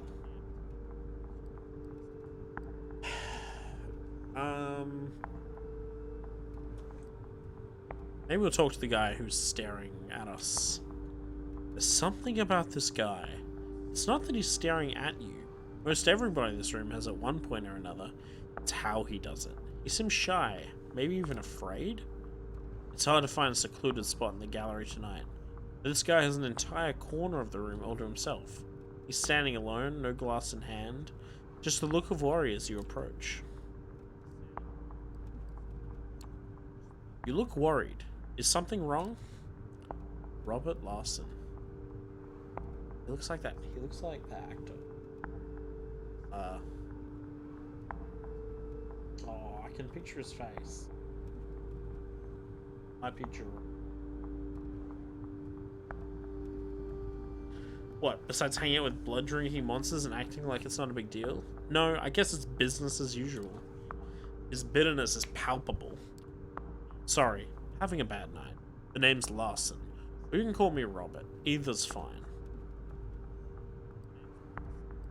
Who are you? You mean, like, generally? Same as you, a vampire, though I might quite not look like it. I'm one of Prince Panhard's primogen. I'm here on business, in case the prince requires my insight. Usually so she can hear me out before she ignores me. Not sure if you were paying attention the other night, but when the prince mentioned diverging opinions on whether you should be executed or not, that was me. I was the diverging opinion. Not that I'm ungrateful, but out of curiosity, what was your reasoning? My reasoning? Just common sense. That you shouldn't be blamed for being assaulted and essentially murdered to boot. But, as Kadir loves to say, the traditions are clear. Listen, I don't want to be rude, and I appreciate you reaching out, but word of advice, stay away from me. Many vampires in this sect regard my position as primogen to be kind of a joke. You know, you talk to me, they'll notice, and they'll hold it against you. Give a quick look behind you and see that a few of the kindred keep shooting you curious glances. One woman especially, a redhead boasting fanciful hairstyle, watches you disapprovingly. Some of them already do, I imagine. Excuse me, I need to try and get a word in with a few primogen members before Kadir returns. Enjoy your night. With just the critical looks of a few kindred to keep you company, you start thinking about who to pursue next. A loud exchange near the staircase grabs everybody's attention. Kadir is back, and the hoodlum is with him. The sheriff pushes his unfortunate victim inside the room. The vampire that threatened you last night is a mess. That stupid hat still inexplicably on his head, covering some of his ruined face in the welcome shadow. He is barely conscious. His shin is broken, you think, something protruding there, making a bulge in the pant leg. One arm seems twisted at a strange angle. Very little blood, surprisingly, but clearly a whole lot of hurt. Well, Kadir, did our guest cooperate? Tell the prince your name. It's Howard? And who do you run with, Howard? The Midnighters? An Coteries, my prince. Active for some time now, though from what this one told me, the name is only about the legacy the group kept over the years. You see. Hey, Prince, I didn't know. A loud crack as some of the guests audibly gasp as Kadir's slap dislocates the man's jaw. The spray of blood creates something like an abstract art piece on the floor.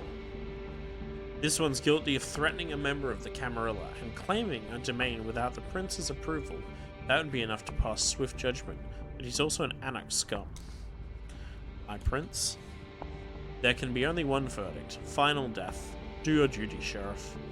Unless, of course, somebody would like to play at being a good Samaritan like our dear Miss Langley a few nights ago. The look the prince serves you and Sophie is cruel jest. Sophie takes it gracefully, smiling and slipping her arm into yours in a strange public show of affection. Nobody says anything. The vampire named Howard jumps to his feet and makes for the window. Ooh. A celerity, grab Howard. I'm gonna try. So we've got stop Howard from escaping, do not intervene, or celerity, grab Howard. In a split second, you make your choice. Focusing your blood, you dash forward and grab Howard by the back of his jumpsuit, pulling him away from the window. You expect some resistance, but find you don't have to worry about it when a swift cut appears to separate Howard's head from his body. You let go, and the Heather's corpse slumped to the ground. Kadir is standing between you and the window, his sword drawn, an ugly smile on his face. Well, LaCroix, your eagerness is laudable, if unnecessary. That Howard fellow couldn't have hoped to escape his fate, not with Kadir's expertise. However, I have made note of the show of loyalty from both your and your patrons' accounts. I would like to thank Miss Langley for bringing this anarch thug to mine and Kadir's attention. I assume all have found the verdict satisfactory? It's a rhetorical question, and everyone here knows it. Then I consider tonight's meeting concluded. Good night to all of you. She steps out of the room, and you see that many of the guests motion to do the same. Sophie seems to be conversing with somebody, a serious-looking man in a trench coat, about what transpired. You probably have the time to strike up a conversation of your own too. Kadir al-Asmai is still here, but clearly getting ready to leave for one. Larson is still moping around. The other man you noticed before Kadir brought the Anarch here is still chatting with the remaining attendants. I want to talk to the sociable man. The well-dressed man has just finished talking to a few of the guests, who turn to the stairs and leave the gallery. He notices you approach. Thomas Arturo. Is that your name? I assume you'd like to know. I know you, by name only of course. LaCroix? So, tell me, how was your switch sides from victim to executioner's accomplice? I just wanted to be useful. Well, I just wanted to make myself useful, even if Kadir had everything under control. Right. Nothing like a show of good faith in a public space. I get that. He takes a moment to clean his glasses, ignoring you completely until he's done, and puts them back on. I'm sorry, got a bit distracted. You know most of us don't need to wear these, right? I can see just fine without them, but it's a statement. The damn things keep catching specks of dust and these sordid shit. They never stay clean for long. Sometimes I think it's more trouble than it's worth, don't you agree?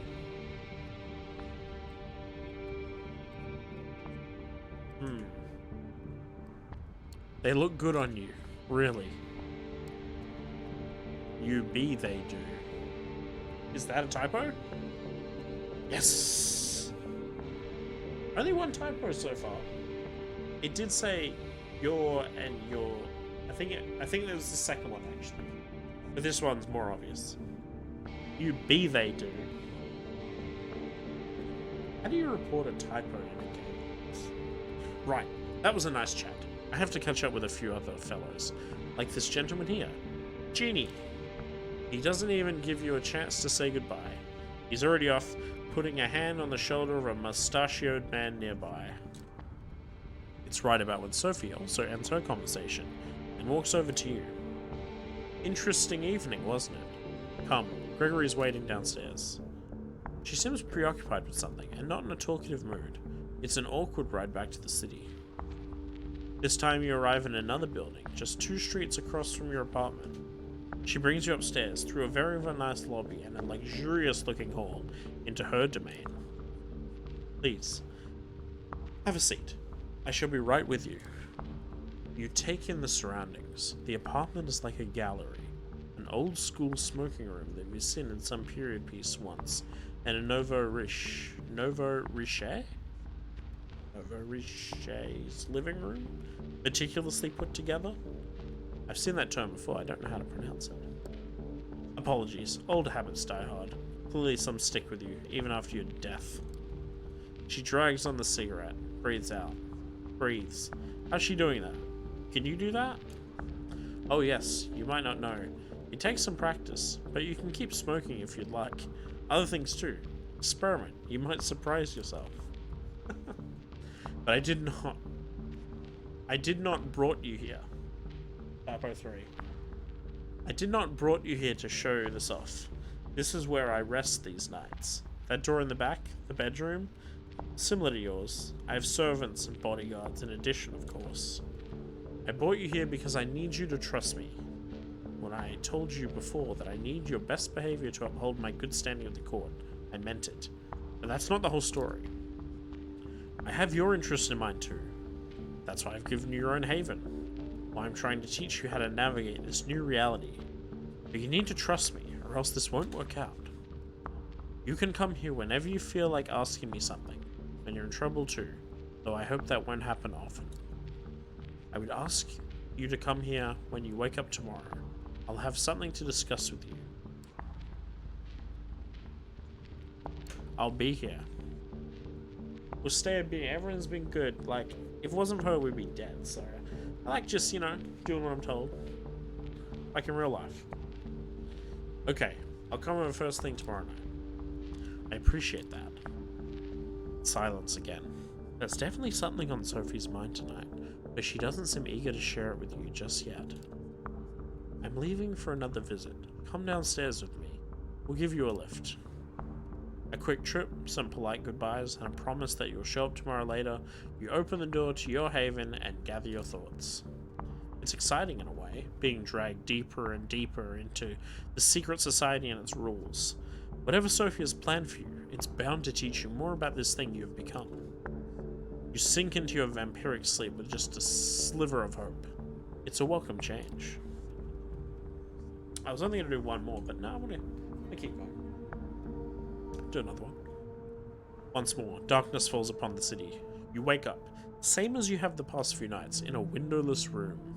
As you pry open the reinforced steel door, you look out the window to see, invariably, a sky bereft of sunlight. And then it hits you, the hunger. For a moment, you let yourself wonder if there will ever become a night when it's just not there. Given what you've learned thus far, you probably have as much chance of kickstarting your heart with jumper cables. You lock the apartment behind you and head over to Sophie's apartment. You did promise to call on her. Might as well not keep the lady waiting. And hey, what else are you gonna do? Call M? She's probably worried. She will be. At least once she actually tries to give you a call, which might not happen for a few more weeks. Month if she's busy doing press for a new piece. You could try to track down your sire, if the sheriff hasn't done that already. After all, he did buy your painting. There has to be a money trail, right? But even so, what would you say to him? These thoughts put you in a weird mood. It's a strange sensation to walk the crowded streets, same as you have so many times before. A feeling so disconnected. All these people. You're not one of them. Not anymore. You're a vampire, kindred, and you need to carve your own path in this strange new existence, one way or another. Appropriately enough, you arrive just at Sophie's building just as the thought crosses your mind. A quick word with the security guard, and you're led into the elevator. Apparently, Mrs. Langley is expecting you. Of course she is. You knock and wait, patiently, as the footsteps on the other side grow closer. Finally, the door opens, and Gregory, Sophie's driver, invites you in. You find the lady herself standing by the window, silhouetted against the city's midnight glow. She stares out, motionless, like a marble statue. Oh, bit of motion.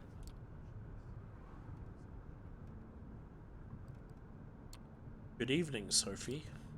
He doesn't react immediately, but seems to snap out of some meditative state and looks at you with a strangely bleary eyes. Yes, good evening, LaCroix. I was wondering, when you look out at the city, when you see the lights, hear the hum, and smell the rain on the pavement, what do you think about? You gaze out. Thought the city couldn't surprise you anymore. You've lived here all your life, after all. But tonight, something feels different. You realize, in this moment, that you have truly changed. Yes, you know what Sophie means. The way she gazed out the window and saw the truth beyond. You do the same. The view is fascinating.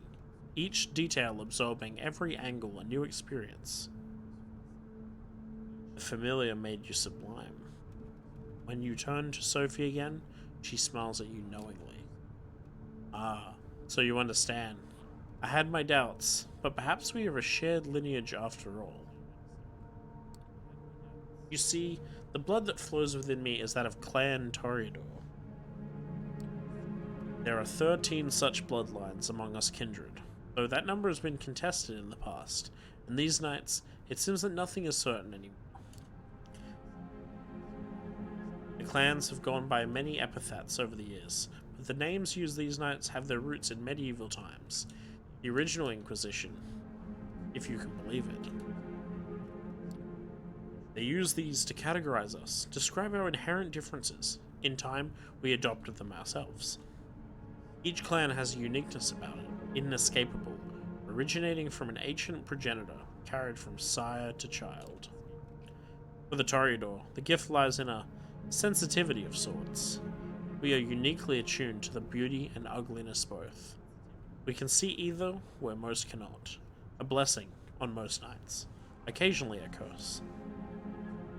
The sheriff is of my clan as well, although you'd be hard-pressed to see him as such. Poor Kadir. It breaks my heart to see him in this state. Still, there is a beauty to it as well. Nothing like a good fall from grace. Try as she might to act playful, you can tell she genuinely cares. She lets her gaze wander for a brief moment, but is quick to regain her composure. Then there are the Ventru, known for their pride and proclivity to rule over others. The prince represents that clan, as is quite common in our society around the globe. Where the Blue Bloods think themselves rulers, the Bruja like to see themselves as preeminent revolutionaries. They call for universal rebellion while being slaves to their own temper. We don't discuss the rabble much anymore. Not after they've largely broken off with the Camarilla. To think they were philosophers once, long ago. I hope to tell you more about some of the other bloodlines tonight. Do you know what my clan is? No. I can only guess it based on certain aspects of your behavior and tastes. You will need to come to your own conclusions and seek validation from your own clanmates, if you require such a thing. As you will no doubt learn, some kindred fit these stereotypes more than others. The blood is hard to deny, although there are certainly those who try. But that is perhaps a subject for another time. I invited you here for a reason. There is something I wanted to speak to you about. It is customary in our society, especially among younger kindred, to organize into coteries. Sometimes these are called by the prince themselves, or mandated by a fledgling sire. In our case, you may treat it as more of a strong recommendation. I want you to seek out companions, not only because you need to learn more about our society, but also because it is useful. True friendships are rare among kindred, but having allies, even temporary ones, is something of a necessity these nights. We might be selfish creatures, but we are drawn to each other nonetheless.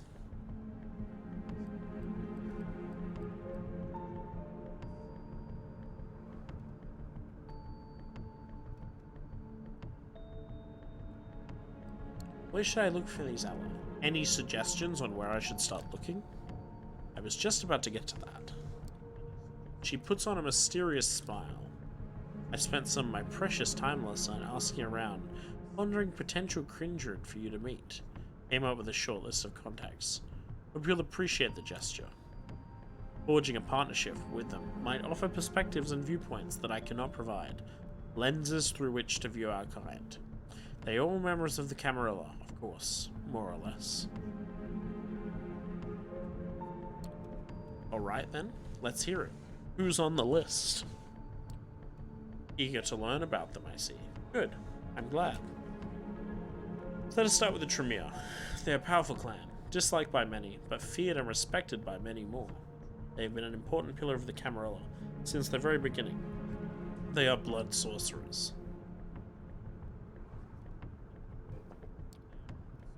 Blood sorcerers? You could swear once you saw them play at the Apollo. Probably not the same blood sorcerers, though. Sophie snickers. Oh, child, don't be caught with that look on your face when you meet a warlock in person.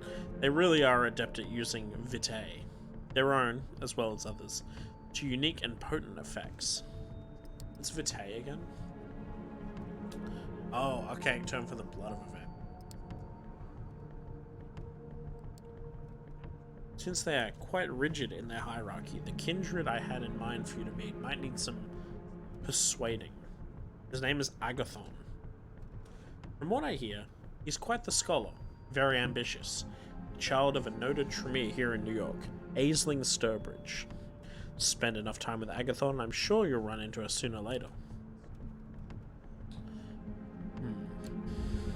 This whole blood magic thing sounds intriguing. Oh yes, fascinating.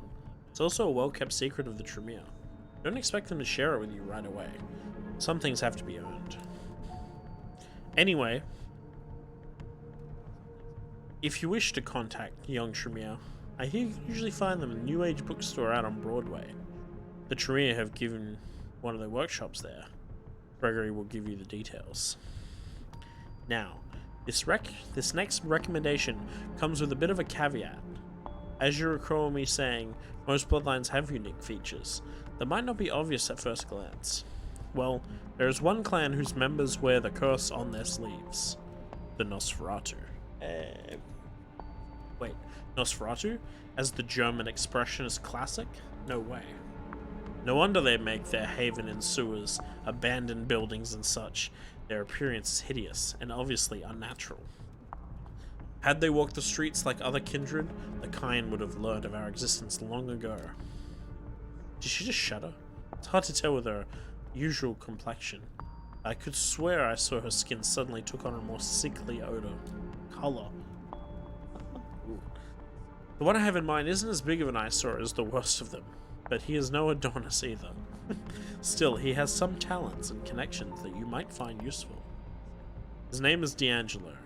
He has an office, for lack of a better term, in the otherwise abandoned grain terminal in Red Hook, right next to one of those Swedish stores. The name escapes me. The ones with the awful furniture. Hey, come on now. What? IKEA? The Swedish furniture store? You mean IKEA? Yes, that's it. My mind struggles to retain things that are aesthetically displeasing. D'Angelo does odd jobs for Kadir, digging up dirt, locating kindred who would prefer to remain hidden, the kind of work Nosferatu are best at. Oh yeah, they're good at finding stuff like that. He's on a case right now, something to do with Kine murders, I think. After initial brush with our dear sheriff, I think it would be wise to show some goodwill towards his agenda. Assisting D'Angelo with his investigation might be just the thing. Chat out there, you guys watching, I'm really hope you're following or not struggling too much. If you have any questions, just ask, see if we can explain. She takes a brief pause to look out the window again. Now come the two more exotic proposals. Exotic, as if the blood mage and the vampire detective were business as usual. You may have heard about the Gangrel before. They are a wild clan, in touch with their beast in a way others might not dare to attempt. They mostly keep out of big cities, but there are exceptions. Alright, gang. Oh yeah. Normally, they haven't been a part of the Camarilla for over 2 decades, but one of the kindred I would like you to meet has strong, shall we say, familial ties to the sect. Her name is Tamika. Her sire, Jezebel, was instrumental during the Battle of New York back in 1999. The same battle that cemented the city as a Camarilla domain. Sadly, her achievements have gone largely unrecognized. Tamika and a number of her siblings still reside in the domain they were awarded after the battle, Prospect Park. Jezebel herself left the city some years ago, fed up with being underappreciated.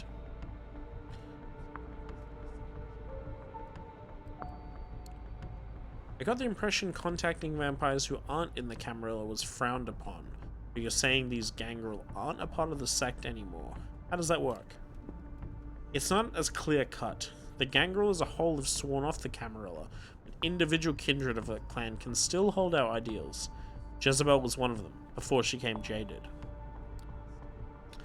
Besides, their domain in Prospect Park has been upheld by Prince Panhard all these years, has it not?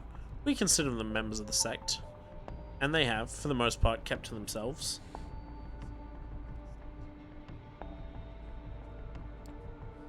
Perhaps it will take a young kindred such as yourself to make them realize where their loyalties lie. So you see, seeking out Tamika Cootbride would prove quite educational, if nothing else. And who knows, perhaps you'll find her temperament to be a welcome change of pace. But speaking of a change of pace, I have one last suggestion for you, though it's one I don't make lightly. The kindred who calls herself Hope. It's gonna be Malkavian, right?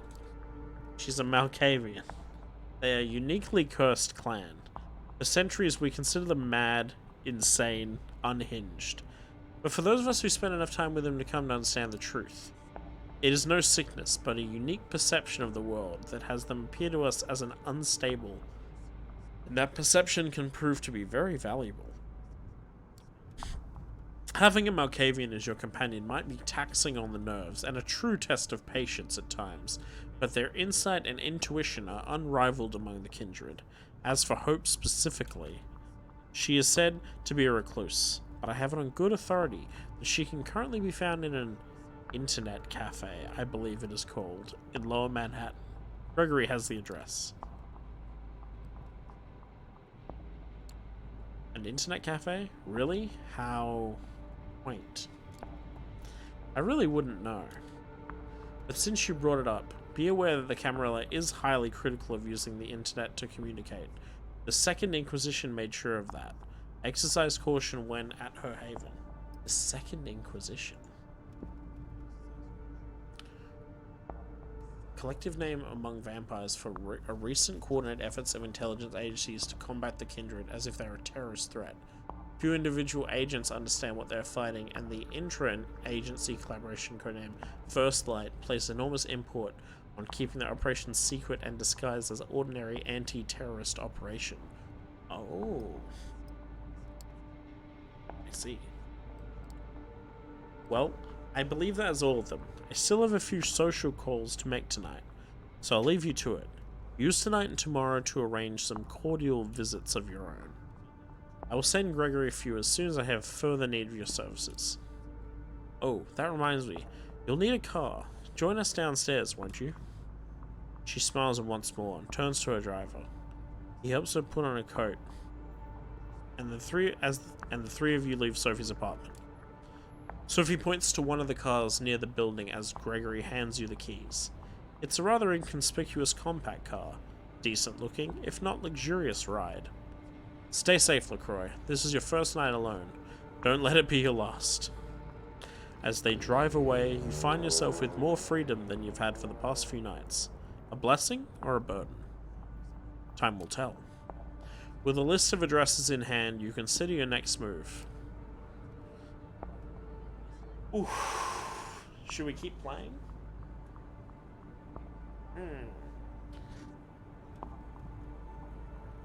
Yeah, I think the second half would be better, and I'm assuming if we save here,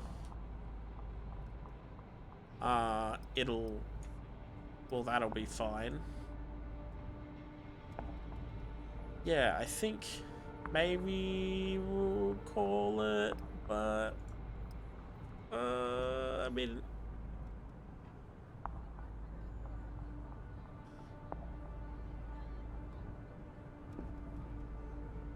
yeah, I think maybe we'll call it there.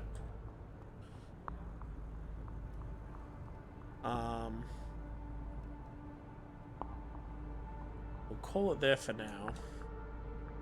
But thank you all for joining me. See you again nice and early tomorrow for an extra long Detroit Become Human stream. It's finally out on PC, and I am very keen to make my own decisions for once. Okay. Thank you all very much. Bye-bye.